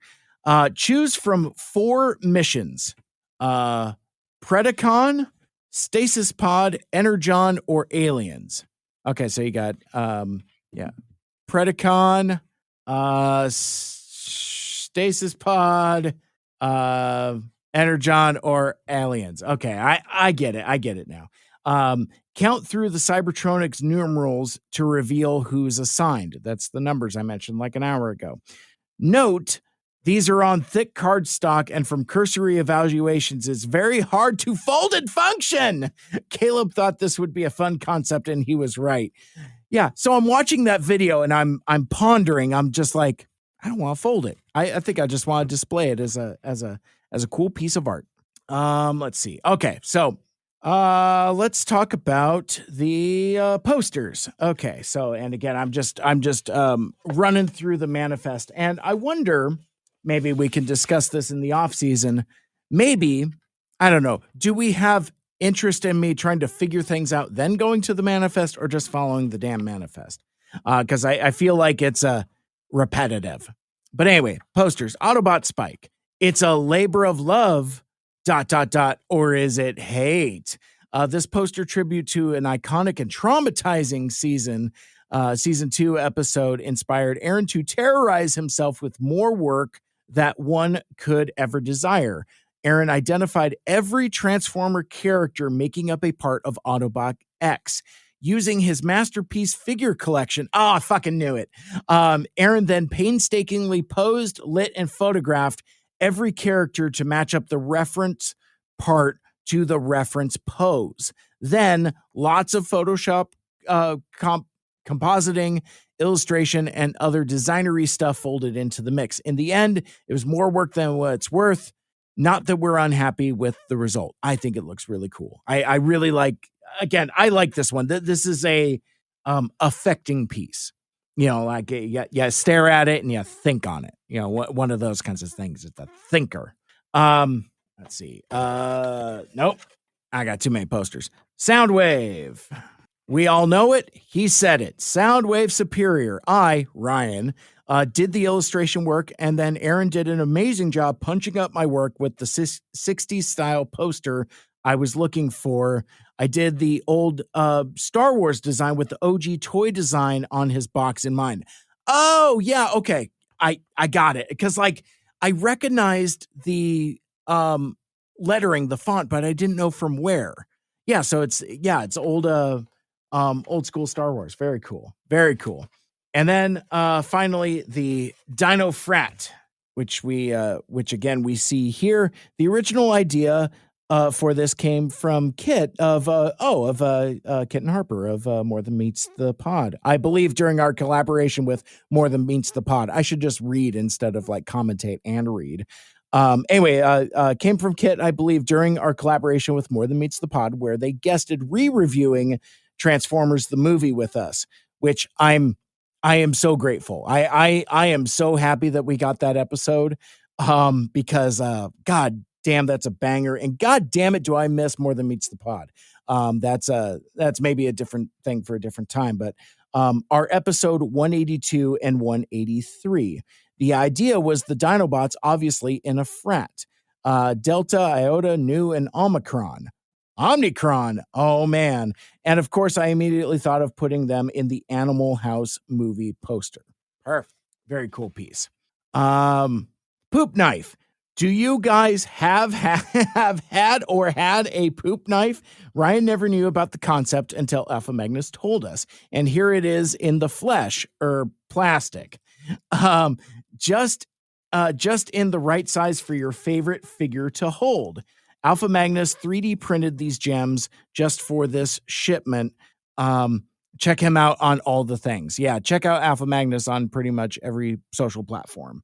APDC pint glass, broken. To be completely frank, at least half of the reason that Ryan ordered these was that he just wanted them to exist in the world and to cut Mike Seibert's fingers open, not thinking of how difficult this would be to ship. Much like our next entry on the list. So enjoy your favorite beverage that is clearly made more delicious by drinking out of your very own limited edition APDC glass, except for me, because the fluid would come out as opposed to the fluid that's coming out of my fingers from cutting my fingers on the glass. And then finally, Jet Fumes hot sauce. That's right. Something nobody asked for, but you didn't know you needed. It's hot sauce made from fermented peppers from Ryan's very own garden. Ryan planted a truly ludicrous number of hot peppers this season, and he may or may not have thought this would be a fun way to share the wild amount of fermented hot sauce that he made this year. It is completely shelf stable even after opening. Oh, that's pretty cool. Like your traditional hot sauces. Some of you may have gotten the green version and some red. It was a random draw. Enjoy that spicy mouth. And yes, as you can see, I have the green variant, which threw me off because I've seen one of these. I have the unbroken variant. Not only do I have the green variant, I have the unbroken green variant because I saw that a red one didn't do as well. Plastic bags on the side of the box and all of that. But still very cool. I'm really excited to get into this. And then APDC stickers and magnets seems pretty self-explanatory, but magnets are something that Ryan has been wanting to do for a long time. Enjoy this classic magnet look on your favorite ferrous surface. As for the hollow stickers, they're just fun and pretty, and and it's been some time since we gave y'all stickers, and that is true. So there you go. That, I believe, is everything in the 2025 Autopod Decepticast booty box. If you would like to have some of this, it's my understanding that some of these items, remaining stock of these items, will show up in the APDC shop. So go to autopoddecepticast.com for their web presence, and there's a shop set up with previous booty box items, some really, really cool stuff.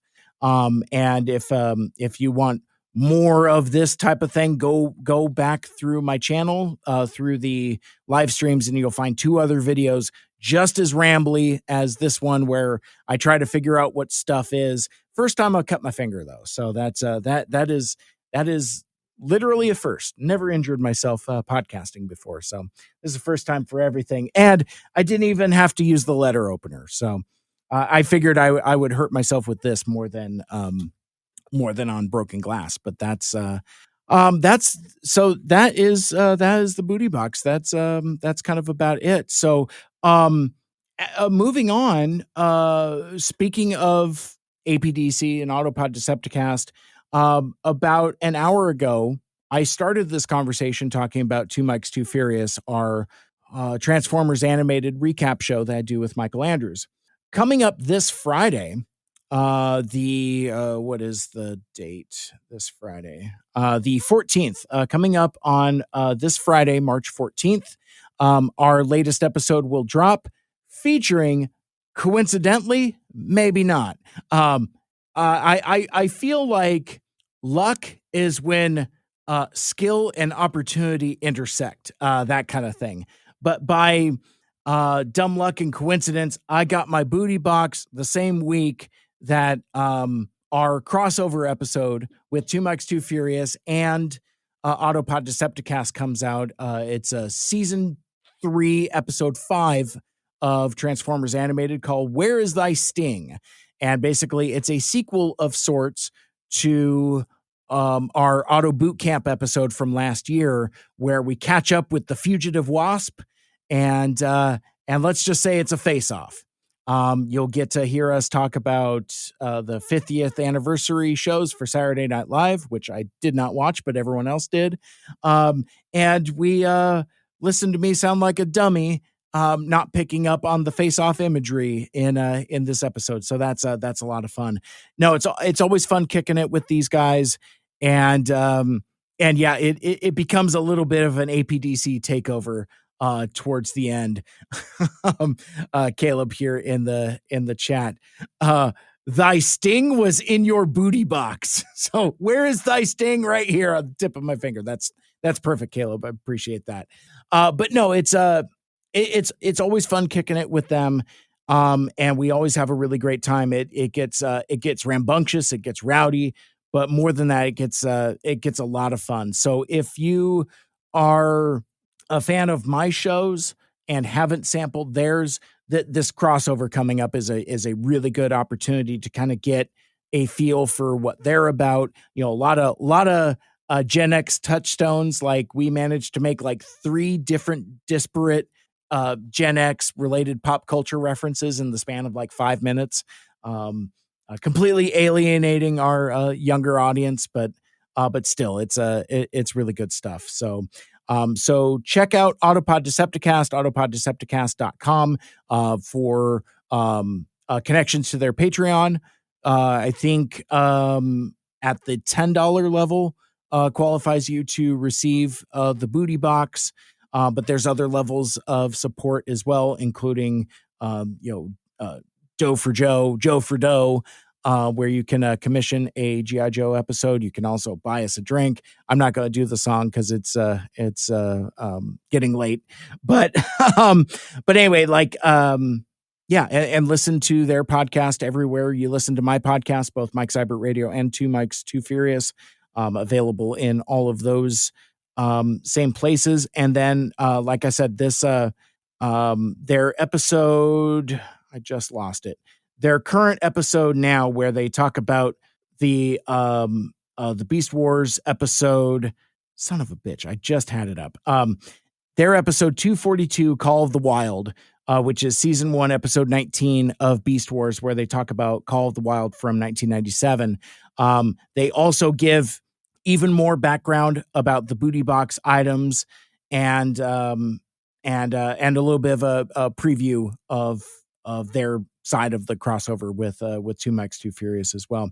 I feel like I'm saying the same thing multiple times at this point. But again, this Friday, Where's Thy Sitting with myself, Michael Andrews, and Aaron Ryan and Caleb, the Autopod Decepticast. That is going to be a lot of fun.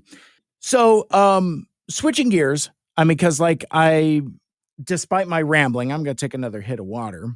And at this point, if you have questions, comments, concerns, anything you want to ask me, I think we've reached the more or less open Q&A portion of the show. So if you want to get in the chat wherever you're watching and listening, throw some cues at me, and I will A them as best as to my ability. But I did want to talk about a couple movies I saw lately. I just last night I saw an advanced screening for Novocaine, the basically where Jack Quaid is a mild-mannered dude who has a neurological disorder where he can't feel pain. And he hits it off with a young lady. They work at a bank together, and bank gets robbed, lady gets kidnapped, and suddenly dude becomes a man of action, everyman superhero type of thing. And hijinks ensue. It's really fun. I told the nice lady with the clipboard that it's way more fun than it has any business being. Lot of fun needle drops, good soundtrack. This Jack Quaid kid, for being a Nepo baby, being the spawn of Dennis Quaid and Meg Ryan, this kid's got the juice. So if you like him on The Boys, it's more of the same. He kind of plays the same guy in everything, but that's fine because I like that key of a character for him. Also, I'm a huge fan of his work on Star Trek Lower Decks, and there's a lot of Boimlerisms, a lot of hollering and screaming and things like that. It's really fun. Let's see, back in the chat. I think my friends are starting to drop off now that I'm done with the booty boxing. Aaron, thanks again for box commentary. Truly sorry about the injury. No problem. It's fine, but thank you though. Aaron, I should have said box legislation. Damn it. Lost opportunity. Caleb, I must retire to bed. Good night and good luck. So thank you for that. And again, thanks guys for hanging out here in the chat and watching me slice my fingers open with, and Ryan called it. Actually, it was kind of like a self-fulfilling prophecy. Cause Ryan had said earlier, man, I was really surprised that Mike just stuck his hand in there fully expecting to get a cut up hand or whatever. Not unlike Novocaine actually. But no, like I said, it's super cute. It's super fun. And it's more of a movie than I thought it was going to be. I will also say, if you have not watched the trailer for this movie, don't. Like, if you're interested in going, just go. Don't watch the trailer, because almost all of the gags with this guy's not feeling pain type of thing are spoiled in the variety of trailers. And I saw them all, and there was very little left for me. But even so, based on the strength of the story and the performances, I still found it charming as fuck. It's surprisingly sweet. It's really fun. It's the movie that I was hoping Love Hurts would have been. That movie sucks. Lucky and I saw that over Valentine's Day, or maybe it was the weekend after. It was the weekend after, and it's I really like Kihei Kwan, and I'm glad that he's kind of got this second act post his Oscar win. But man, this is not the right vehicle for him. Basically, they put him in as kind of like a there's like this subgenre of movies. I don't know how to describe it, where basically it's like, mild-mannered guy turns out to be John Wick. So it's like, and Novocaine has a little bit of that, but it plays it more realistically than I thought. It's not as zany as I was anticipating. But anyway, this Love Hurts movie is truly zany and unhinged and silly and dumb. It's not good. Bless his heart. Kihei Kwan just isn't he does the mild-mannered thing type well, but when he's supposed to turn it on and be John Wick, it's not very convincing, because he's just so adorable and sweet. I don't believe it. And because of age and things like that, the martial arts is incredibly slow, and there's an over-reliance on digital special effects, a lot of CG blood, real dumb. And what's really odd about it, for being like a hard R-rated movie, I'm talking about Love Hurts. Novocaine is rated R also, for language and violence, all the good stuff. But the problem with Love Hurts is there are instances where innocent people are caught in the crossfire, and for some reason, those are the characters that get vicious, brutal deaths.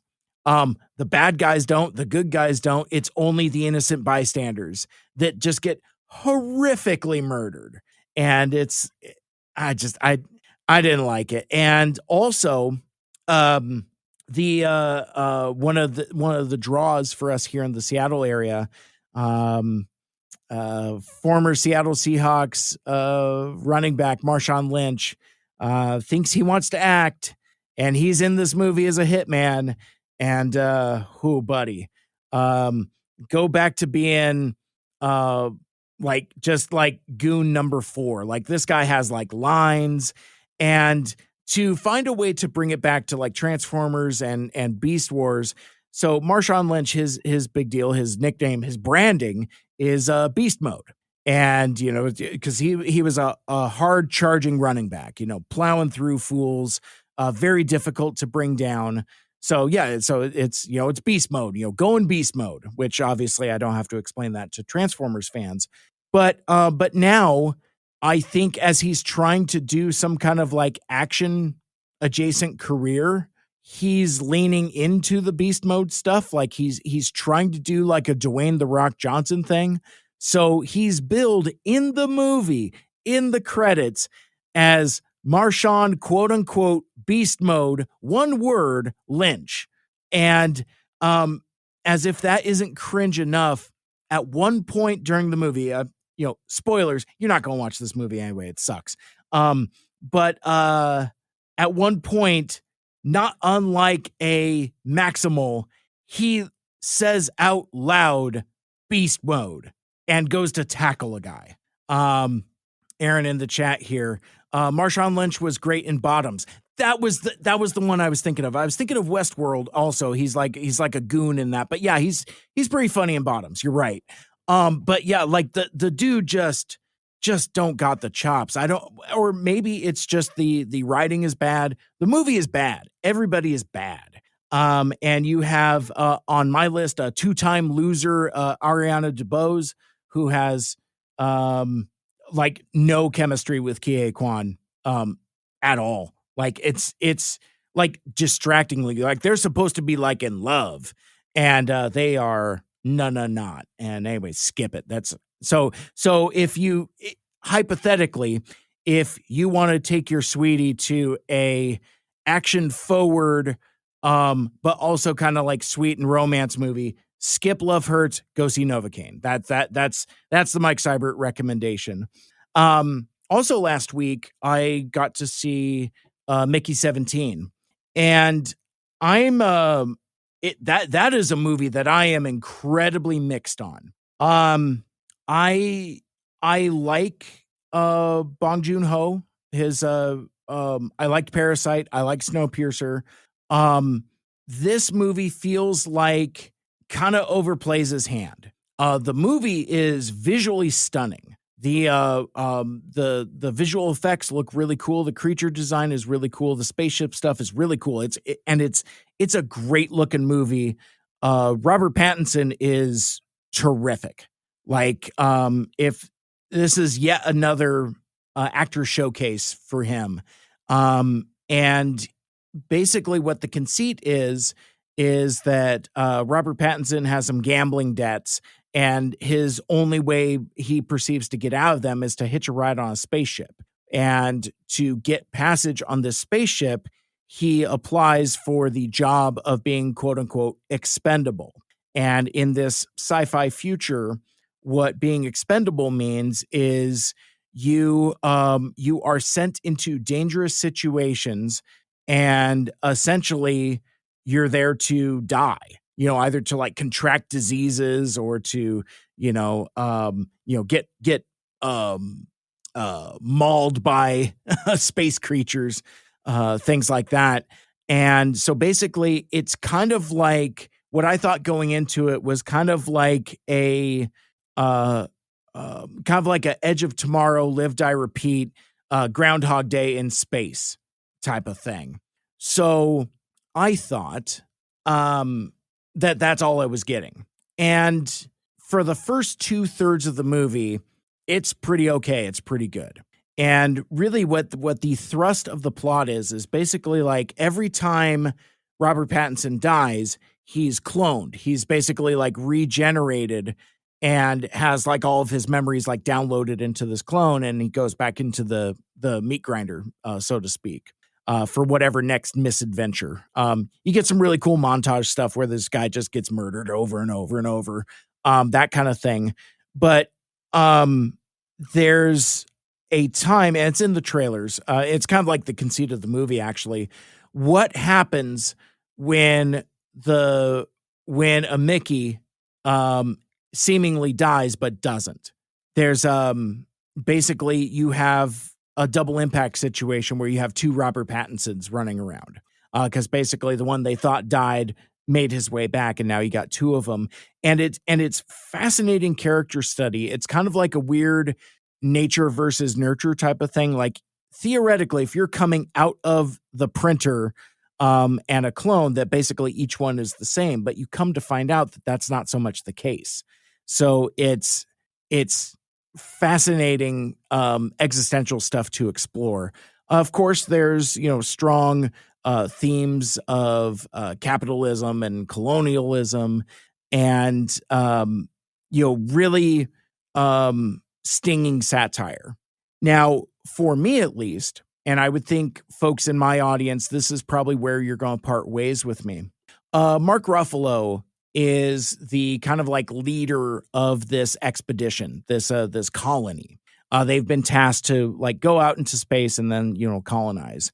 And I like Mark Ruffalo just fine, but his performance is too far over the top for my taste. And it's basically a bad Donald Trump impression. Now, I'm not upset at it because it's Trump. I'm upset with it because it's bad Trump. It's a bad Trump. And to me, in 2025, that's too easy. And like the MAGA imagery kind of permeates the satire.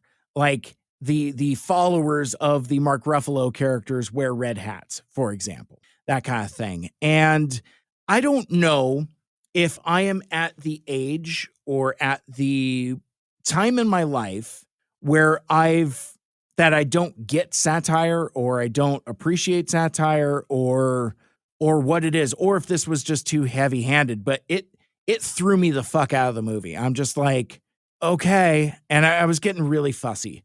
The movie is 2 hours and 17 minutes, and it's about a half hour too long. I think the performances from both Mark Ruffalo and Toni Collette are distractingly over the top.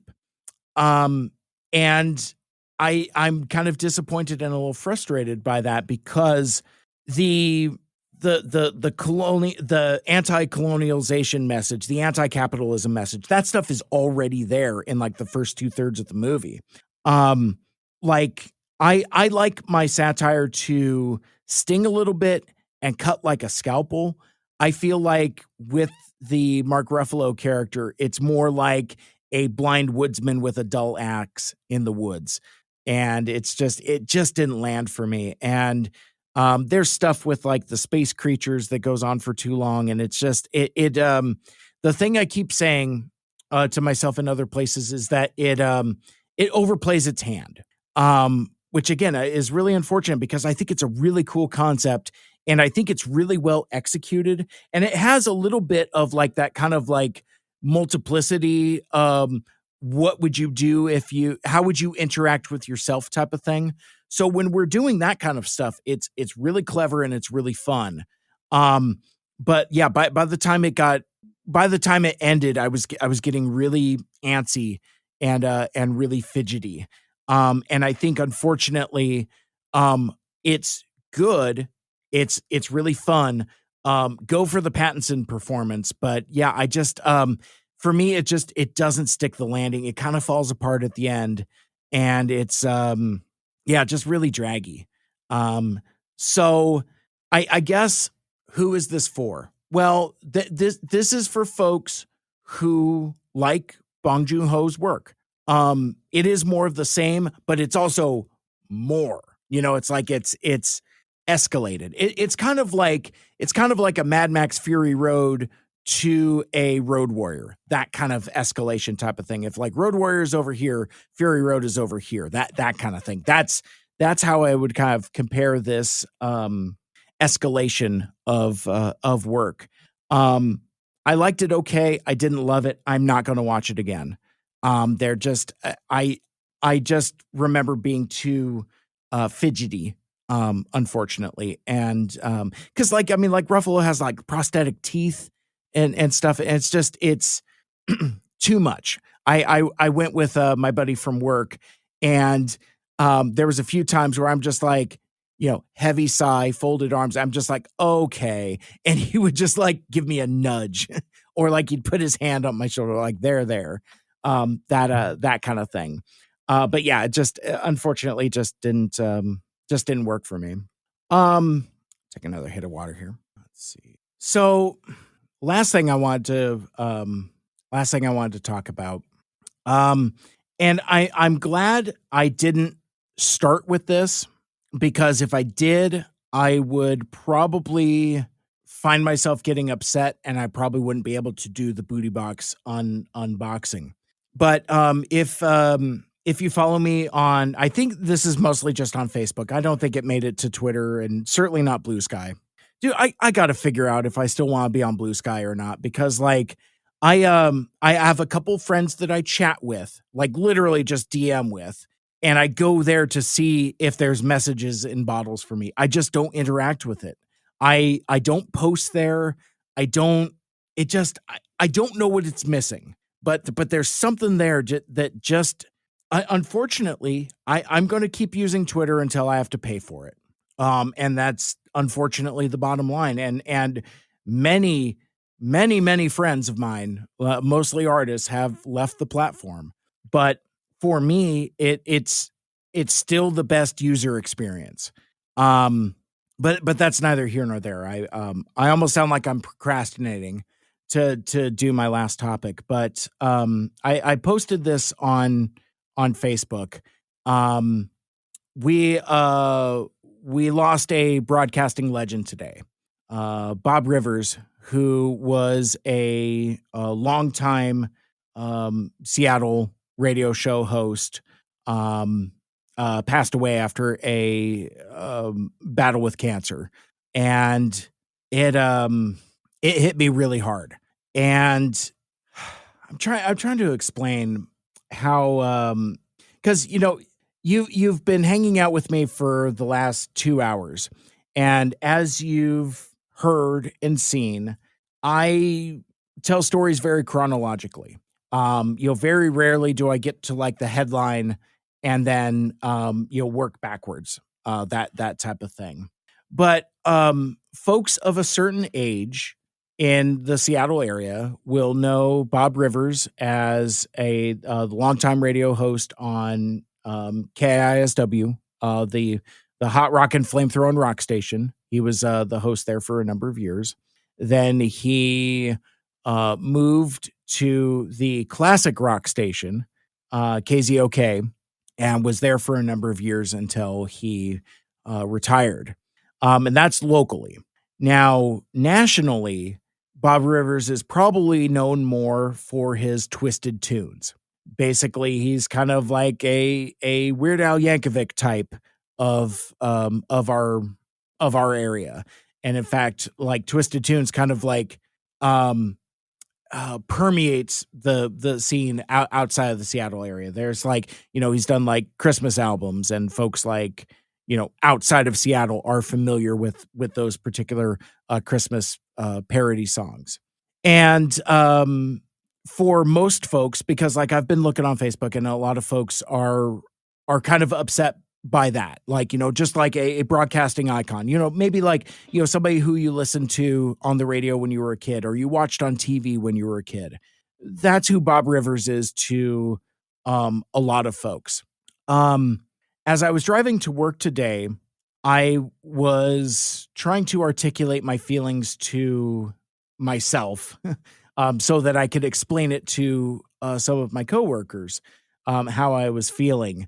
And where I landed was it would be that feeling when one of your old teachers passes, like, like elementary school, middle school, high school, whatever. And I started with that thought process. I was like, well, no, it's more like when a college professor passes away. And then not really understanding the context, that's exactly what Bob Rivers was to me. He was literally my college professor. He taught radio classes at Green River College while I was there at the radio program. And that's a weird way of burying the lead. I don't even know why I set up the story that way, but that's how I explained it to some of my friends at work, because like I it just occurred to me in real time, because I was explaining like, oh yeah, it's like when your favorite elementary school teacher dies, that kind of thing. And it was like, it's like, oh, well, duh, because he was. So I didn't know Bob super personally or super well. I didn't work with him at any of his radio stations. I had a different honor. And Bob has a very special place for me and for a lot of my contemporaries and a lot of folks that I look up to. Bob Rivers mentored several generations of Seattle broadcasters. It's interesting. I'm not trying to drop a bunch of names, but like, Bob was, kind of a, key figure in the KGRG radio program at, Green River.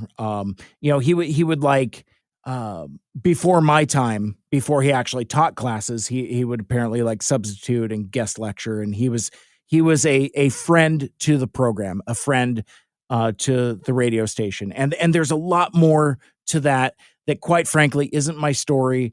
That's stuff that happened way before my time that quite frankly I don't feel comfortable talking about, especially here now, under these circumstances.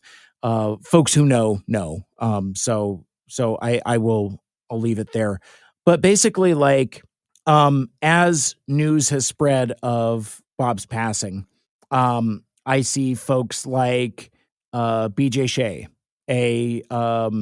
a broadcaster who is probably one of the most influential people for what I'm doing. Like that, like there's a zigzaggy line from me being a fan of BJ Shea and me talking to you here now tonight.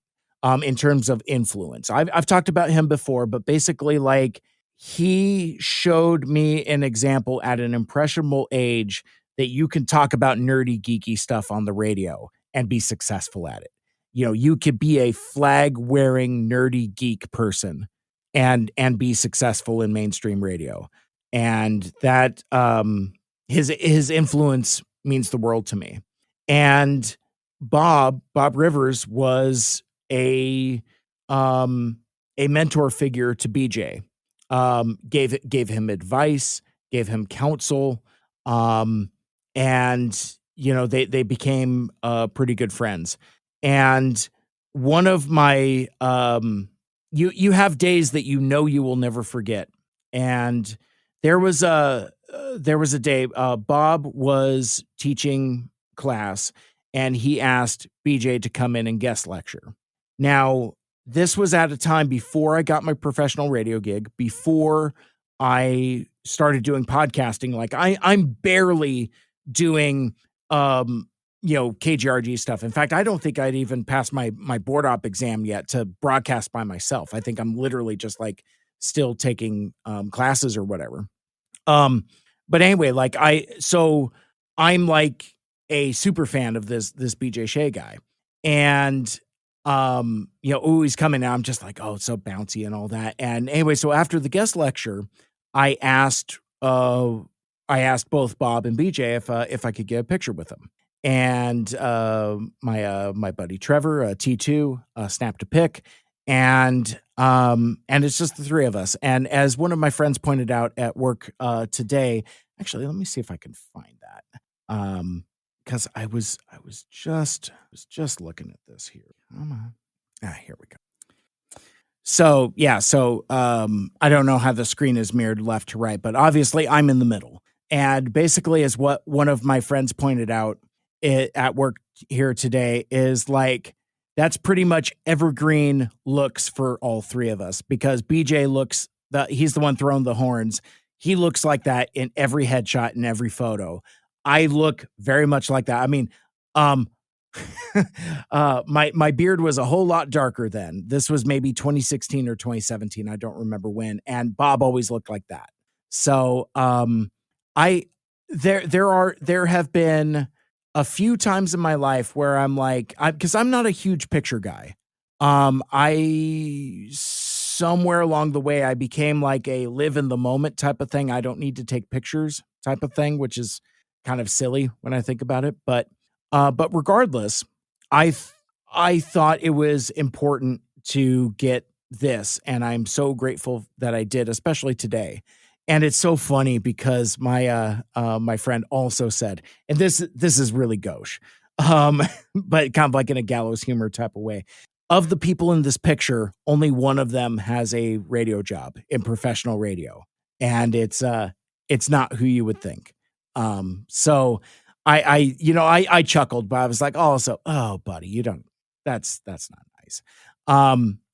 But anyway, yeah, so that's, I saw the news, shortly after I got out of the shower, and I was just stunned, and I was kind of numb, and it's just, how do you process when a public figure, an iconic public figure, takes the pass, but also one that you have kind of a tangential attachment to, that kind of thing. So like I was kind of processing and kind of not being entirely sure how I wanted to deal with that. And I still in a way kind of haven't. because it is one of those things where he had I don't remember what kind of cancer he had, but it was stage 4, and it had been stage 4 for a while. I'm gonna read this passage from Radio Insight. It's a insider radio news website, and this is where this is the article making the rounds.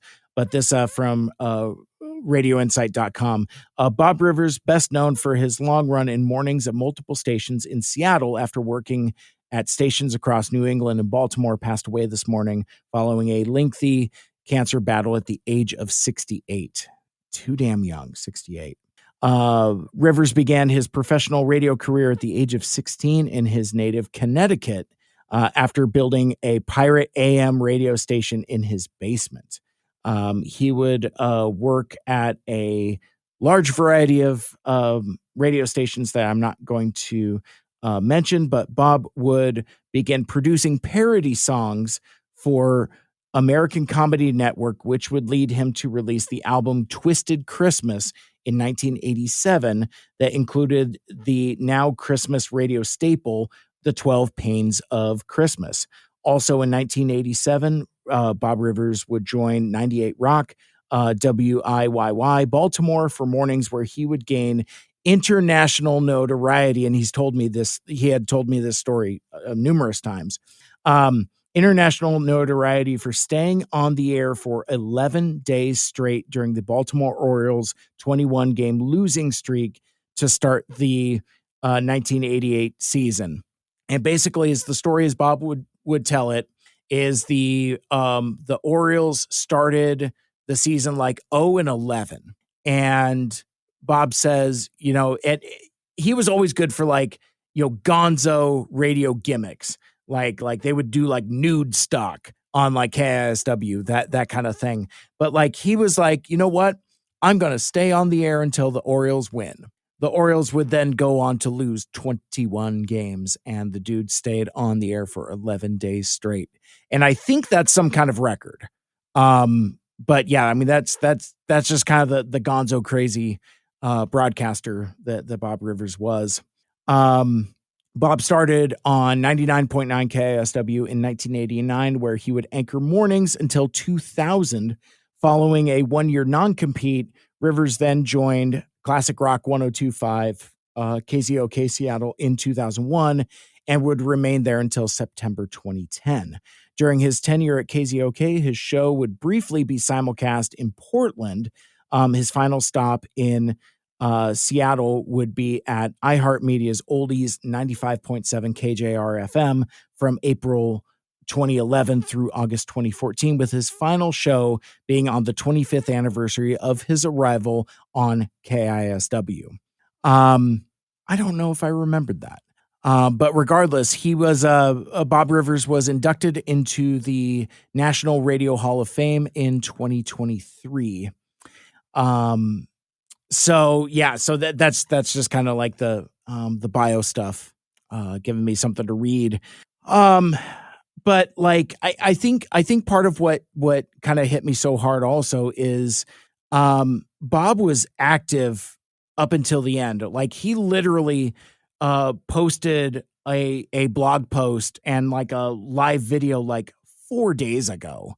I don't know. I feel like I should have put more content in front of me, maybe more stuff to read. But yeah, I don't know. My experience with Bob Rivers was different than a lot of folks. I don't want to say most, but a lot. And seeing the outpouring of mourning it's people on both sides of the radio and both sides of the speaker. And it's kind of funny because of my day job. I work at a professional radio station. And I'm now on my side of the speaker, but yet I grew up listening to Bob Rivers on the other side of the speaker. And I think that's kind of what's tweaking my melon a little bit here and making me kind of weird about it, and kind of like an uncertain feeling, that that type of thing. So I saw a post from BJ Shea. He is currently on the beach, which means he doesn't work at his previous radio station. The details are still unrevealed about how he separated from that station, but regardless, they're still paying out his contract. That's what on the beach means. Basically, you're fired, but you can't go work somewhere else because we're still paying out your contract. That type of thing. Dude's kind of weighing his options, but that's not here or there. But basically, like BJ posted a little bit of a video talking about, his feelings about Bob. In fact, it was kind of funny because one of my first memories of interaction between Bob Rivers and BJ Shea was they were on competing radio stations, and there was a contest to and the prize would be that a listener and the host would be cast as walk-on extras in an episode of Star Trek Enterprise. BJ Shea, huge Star Trek fan, huge Trekker, huge geek, huge nerd. So he really wanted to win that contest. And unfortunately, he didn't. But who won? Bob Rivers. And so I forget which episode it is. I probably have to research it now, but it's a blink and you miss it. But basically, like, Bob was old then, like 25 years ago. I mean, like, shock of white hair.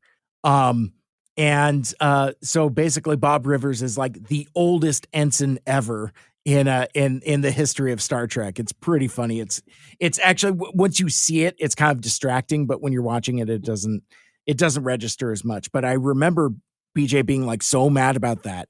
It's like, oh, dang you, Bob Rivers, you don't even watch the show, that kind of thing. So it was kind of like positioned as kind of like, crosstown rivalry type of thing, but still with like a root and respect. But anyway, I know Bob was hugely influential on BJ. And so BJ is actually going to be on the Daily Mig show on 99.9 KSW tomorrow morning at 7:20. Obviously, by the time this comes out in podcast, because I'm on a live stream at 9:30 at night, but it will have probably passed by then. So catch the podcast or whatever. But like the host, Steve Miggs, who essentially took over for BJ.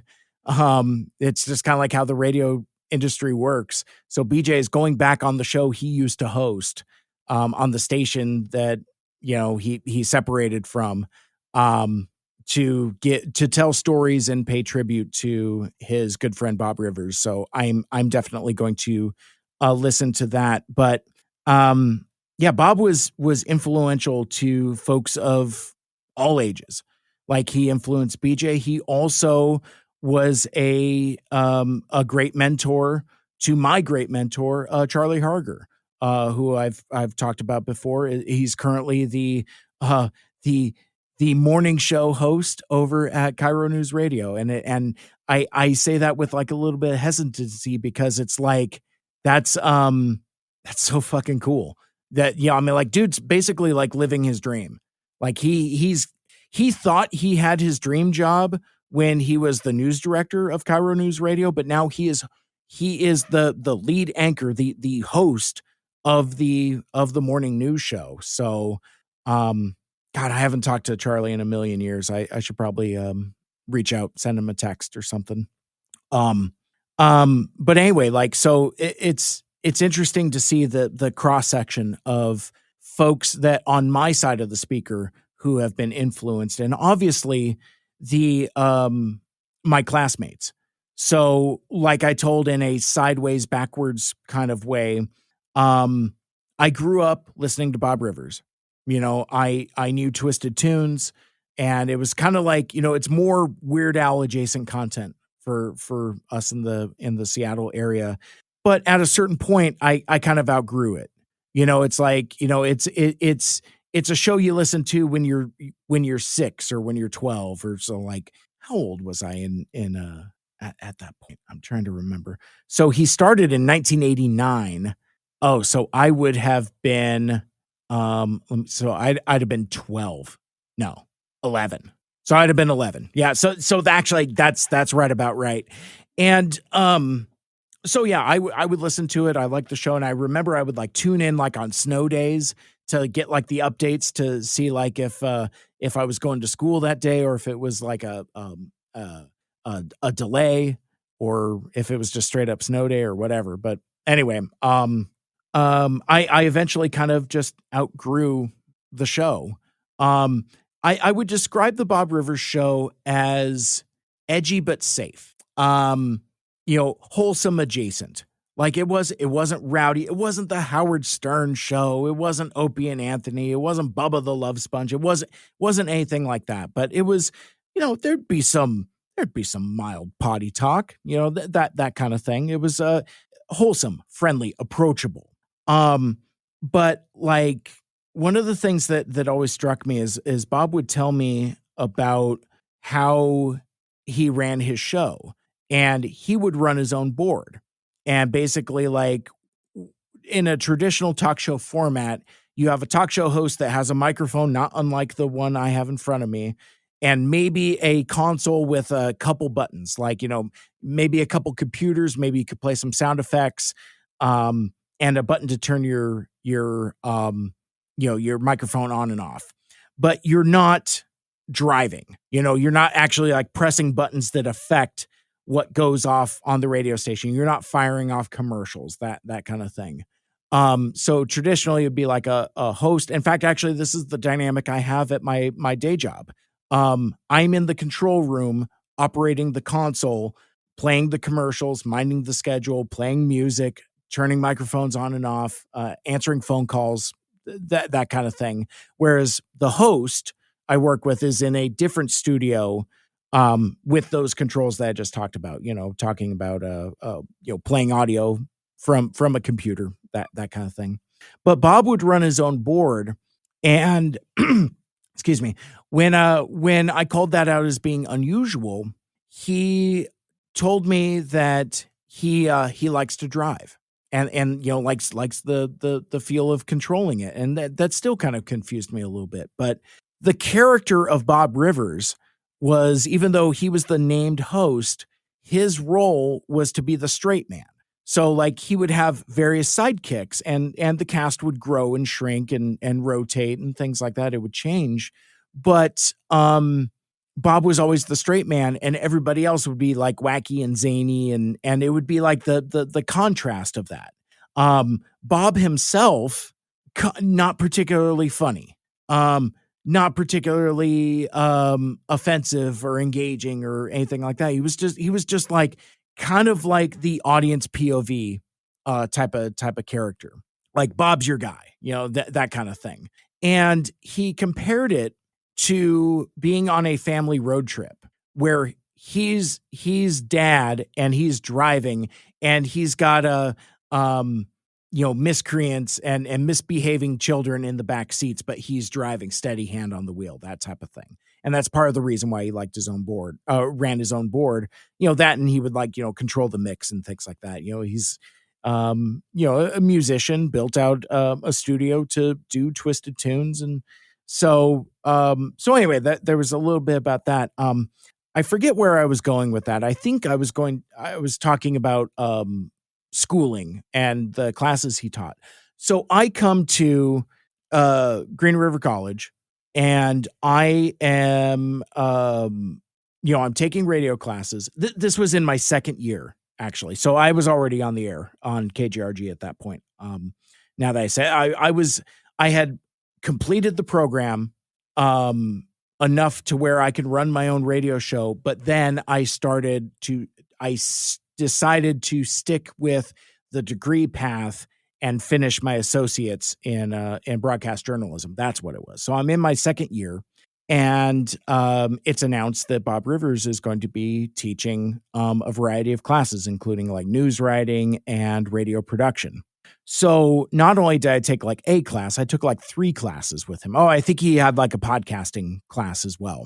But anyway, so I got to know Bob Rivers, the college instructor, very quickly. We hit it off. He took a shine to me, really liked me.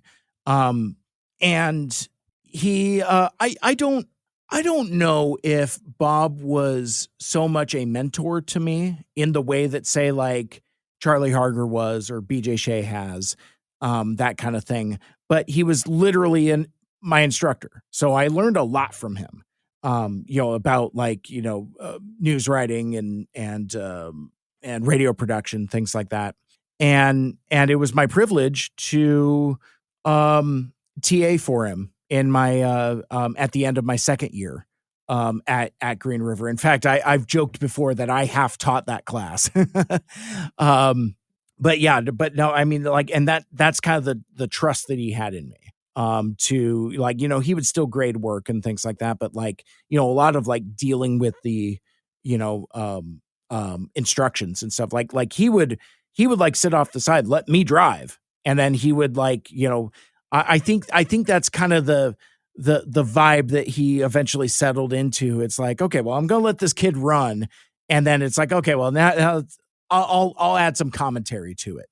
That kind of thing. Not unlike how he ran his radio show, that kind of thing. So I will always be grateful for that faith that he put in me. But the thing that fascinated me is that Bob Rivers had the opportunity to teach at Green River College and be kind of unburdened from the character of Bob Rivers : radio legend. Bob Rivers : broadcasting icon, that kind of thing. Instead, he was just Bob. And like, he had a very easygoing, self-deprecating sense of humor.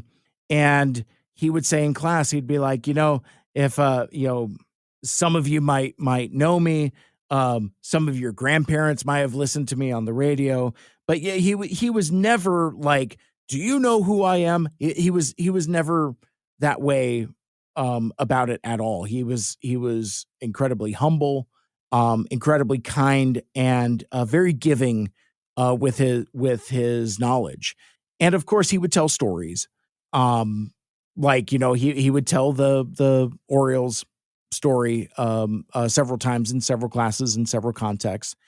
To the point where I got around to being tired of the same stories, but it's only because like I had a more concentrated exposure to it. So, but anyway, like, yeah, and it was something that I would be boastful of. I'm like, yeah, you're never going to guess who's teaching production, or like, at Christmas. And like those first handful of years of my professional radio career, it would always be Christmas. It would be like, hey, guess what? I'm working at the radio station that's connected to the TV station. Hey, guess what? I'm taking classes from Bob Rivers, or like, hey, Rick Van Sice is my boss. That kind of thing. Those kind of weird touchstones that mean something to a dipshit kid who's looking for a second career. But like it's, and that's kind of like the weird feeling. Like I am sad and bummed out that Bob isn't with us anymore. Unfortunately, he's had stage 4 cancer for quite a while. And, I don't remember if I'm repeating myself or if I had mentioned this already, but like one of Bob's hobbies was like he in retirement, he would make maple syrup, and like he was had their place out in Vermont, and like would anyway, it was like a whole darn thing. And he had like 4 days ago had posted a blog post, talking about, let me see if I can blog. Oh, here we go. I guess it was more than 4 days ago, but basically Bob posts on March 4th, he puts up a blog post called No Expiration Date. And he says, when you find yourself staring down the barrel of a stage 4 cancer diagnosis, naturally, one of the first questions that pops into your mind is, how long am I going to live? We all know that mortality is a part of the deal. It's just easier to accept that part and not think too much about it afterward. In any case, a typical survival time would usually be measured in months, and if you're lucky, a few years. By that measure, I've been very lucky.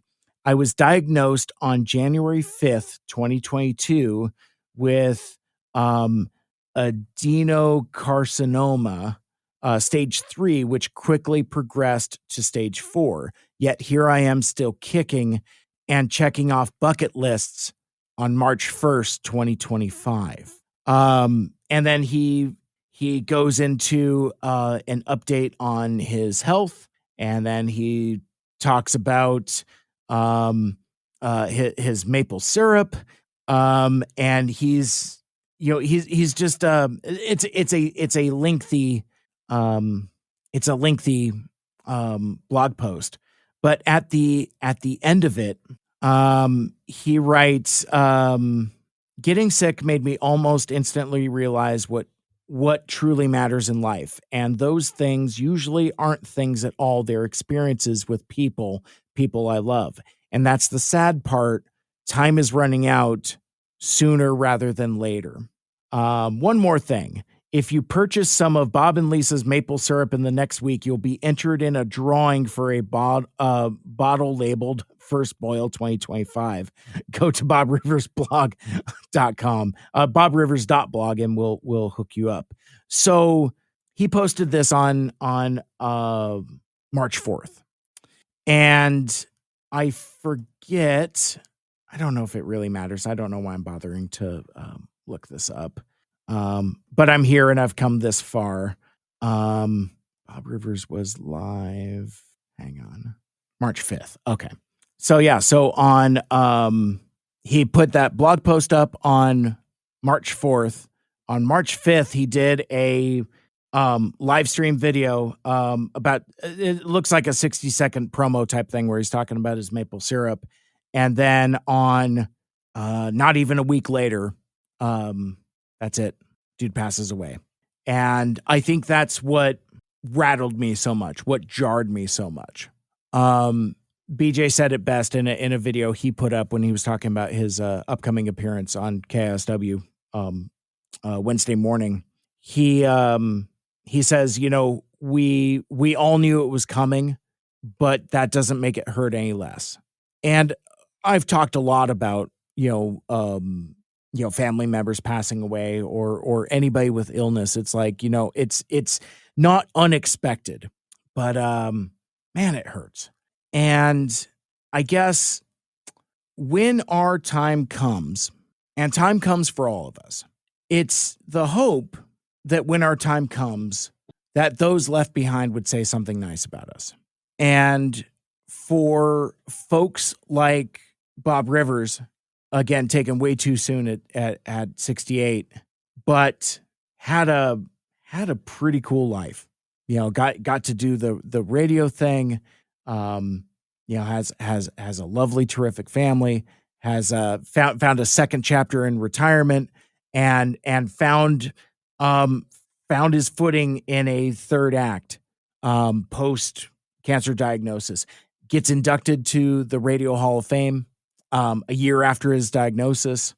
And so, yeah, I'm so mixed up because it feels to me that Bob Rivers was a guy that was at peace with his condition situation, but also not quite ready to go, but also ready to go. I that doesn't even make sense. Me saying that out loud. But yeah, no, it's a huge loss for the industry, for the community, for broadcasting. And as I said before, it's like a icon has left us, and there's only one Bob Rivers.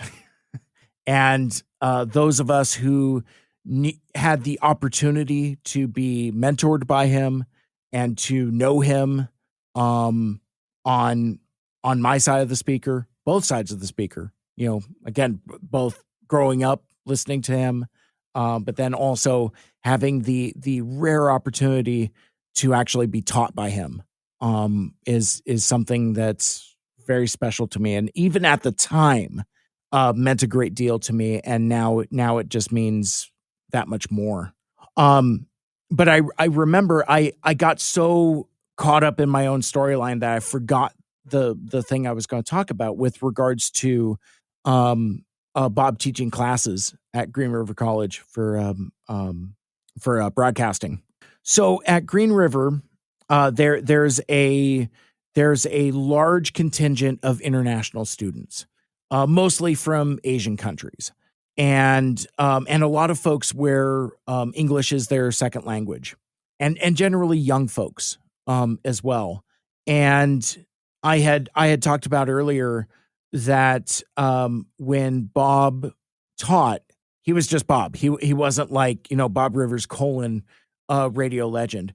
But the thing that touched me was how good and gentle he was with the students of all ages. Like, he's got folks like me that's like, got like, clingy super fan energy, but he also has kids that have no idea who the hell he is. And I think he kind of like that, having that variety and that dichotomy, and not necessarily dealing with fans, that he could actually like concentrate on like teaching students and not have to worry about it. But occasionally there would be me and a couple of my friends that like, we knew what was up, that kind of thing. But yeah, it's like, and I remember very specifically in the production class, oh my God, I don't know why I haven't taught. How have I been talking about Bob for over an hour and I haven't talked about like our end boss, big project for our production class? I will never hear the song Killer Queen by Queen the same way ever again. So Bob Rivers, being a person in the industry, in the music industry, and with connections and networking, he basically got his hands on the production stems. I'll explain what that is in a moment. Basically, the entire multi-track production stems of Killer Queen by Queen. And earlier in that course, and actually in some of my other production work up until that point, I'm usually doing with like 3 tracks. And if like you're a podcaster listening to this, you probably got an idea of where I'm coming from. You have like a track for voice, a track for music, a track for drops, or whatever. You may or may not have 2 or 3 tracks in a multi-track session that you're dealing with, depending upon what kind of editing software you're dealing with. Bob taught us on Adobe Audition. And basically he would give us these stems, and basically what stems are, they're parts. They are parts of a song. And basically it's like a puzzle. So he gave us 24 pieces, 24 stems for the song Killer Queen by Queen. And basically our assignment was to reassemble it. Not as easy as you would think, because that song is very elaborate in its instrumentation. Like, I can't hear the one strike of a triangle in that song without getting triggered. Like it awakens like a primal memory in me, because I couldn't figure out where the hell it goes. So basically it's essentially a puzzle, and you have to like match up all of your tracks, and some of them were like unmastered. So there was like weird, like stereo effects that you had to duplicate. Really fun, really satisfying, really maddening. But, outside of that, once you kind of get your puzzle built, the next phase was basically to, for lack of a better term, screw around with it, remix it, highlight different instruments. take out the vocals or just isolate the vocals. And Bob was so delighted in the creative, inventive things that these students, some of whom were international students, some of whom English not their first language, would come up with. And these are not radio people. Like the stuff that like the kids came up with, beat the socks off of whatever me and my friends were coming up with. Like mine was particularly uninspired. I think I was just trying to I was trying to add enough reverb and some like brick wall effect to kind of make it sound like it was live. So I tried to sludge up the guitars and kind of like make the recording sound like it was a not great recording. And it wasn't super great. But one of the students had isolated the vocal and put on I forget what the effect is, basically like a equalizer echo effect to where it more or less sounds like Freddie Mercury is singing in a tub. And it was just, very basic, but very clever. So you couldn't bring in new instruments. You had to deal with the parts that you had, but you can put different effects on stuff, that kind of thing.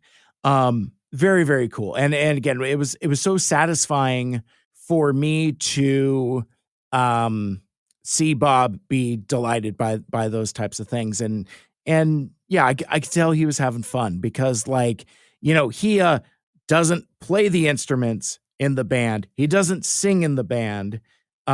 He writes the songs, real Barry Manilow here, but he would do all of the technical wizardry, mixing, mastering, things of that nature. So anyway, that's the Bob Rivers I knew. I didn't know him as the hot rock and flamethrowing DJ. I didn't know him as a radio host. I just knew him as Bob the teacher. And I miss that guy. And it would make my heart feel good when I would see him post something. Like when I saw that blog post, when I saw that video, I'm just like, oh, hey, Bob's still doing the thing. And it would be kind of bittersweet because it's like, oh, Bob's not looking good. Lost a lot of weight, things like that. It's like, but still, it's like he's still out there. Oh, he's making his maple syrup, that kind of thing. So I just it's just sad. And again, I know time comes for us all, but yeah, this one hurts. Like this is if you had a Mount Rushmore of iconic Seattle broadcasters, Bob Rivers would have to have a space. Would have to. Just for the influence across the generations. I mean, like I said, he was in Seattle since 1989. How many different generations is that? To where he could influence and mentor folks older than me, folks younger than me, and me. That kind of thing. It's that's the legacy. I would like to hope that we would leave behind. So I'm sure I might have more organized thoughts where I haven't sliced my finger open, and I don't know how I'm going to get this thing out of here. I mean, there's broken glass all over the counter. I really did myself a disservice by trying to mess around with it. But I think I'm going to leave it there for now. But before we part ways, couple plugs and just a couple kind of final thoughts. One of the things I've said on this podcast more times than I care to remember, and I always take my own advice for granted. I have told you on this podcast so many times, if there is somebody in your life that is important to you that you haven't talked to in a while, haven't connected with a while, reach out, because tomorrow isn't promised to anybody. I said this around the time Kevin Smith had his heart attack. I said this around the time that my uncle's brother passed away. I'm sure I've said it any number of times when any other like celebrity adjacent person, somebody who means something to me, has passed away. I've said this on my podcast so many times, and yet I don't follow my own advice. There's an episode of The Simpsons where Homer thinks he's eaten poisoned blowfish. He wants fugu. And he thinks he's going to die. He thinks his heart is going to explode. He ends up listening to The Good Book as read by Larry King, and just waits for the end to happen. He wakes up the next morning. He's still alive. And he is so grateful and thankful for this new lease on life. And he vows from that point going forward that he will never take life for granted again and live life to its fullest. Smash cut to him watching TV, eating potato chips on the couch. And that's me. Like, I can tell you, reconnect with your friends, reconnect with your loved ones. Call your dad, that kind of thing, holding up the mirror as I'm still video streaming. I'm looking at the screen, talking to myself, call your mom, call your dad, that kind of thing there. But I don't as much as I should. And this should be another reminder that shit's precious. So, you get the idea. Take the advice or don't. And encourage me to do the same. Coming up this Friday, the 14th, it's the return of Two Mikes, Two Furious animated Transformers, where we will be talking about season 3, episode 5, Where Is Thy Sting, with our guests, Aaron, Ryan, and Caleb, the Autopod Decepticast. That is going to be such a fun episode. I can't wait for you to hear it because we had a really fun time recording it, and I'm having a blast editing it. In fact, actually, after I get off of this, I'm going to go back to my desk and finish up the edit. So look for that this Friday. Also, don't forget that Cybfest Northwest is coming up in July. I'm stalling while I look it up because I don't remember the date off the top of my head because I'm super rummy. Cybfest Northwest is coming up on Saturday, July 12th in Kent, Washington. Attendee registration is now open, as is registration for dealers and artists. So if you want to come to Seattle, if you want to come for Cybfest, head over to cybfestnw.com for more information and watch this space for more Cybfest information. I'm going to be having the show organizers on at some point to talk about this year's convention as well. I feel like there's something else I had, but I don't remember what it is. It's Two Mics, Cybfest, shit. No, I guess that's it. And that will wrap things up for this episode. Thank you so much for watching and for listening and for spending your time with me and for hanging out with me and for making me part of your day. I greatly appreciate it, even as I slice my fingers open. And if you want to listen to my podcast, Mike Seibert Radio, you can subscribe on Apple Podcasts, Spotify, TuneIn, or wherever the hell else you get your podcasts. You can also check out my other show, Two Mikes, Two Furious Animated Transformers. Like, share, rate, and subscribe. Like, share, rate, and subscribe. No. Like, share, rate, and review the show. Let us know what you like and what you'd like to hear more of in the future. My name is Mike. This has been Mike Seibert Radio. And until next time, till all are one, make good choices. Good night.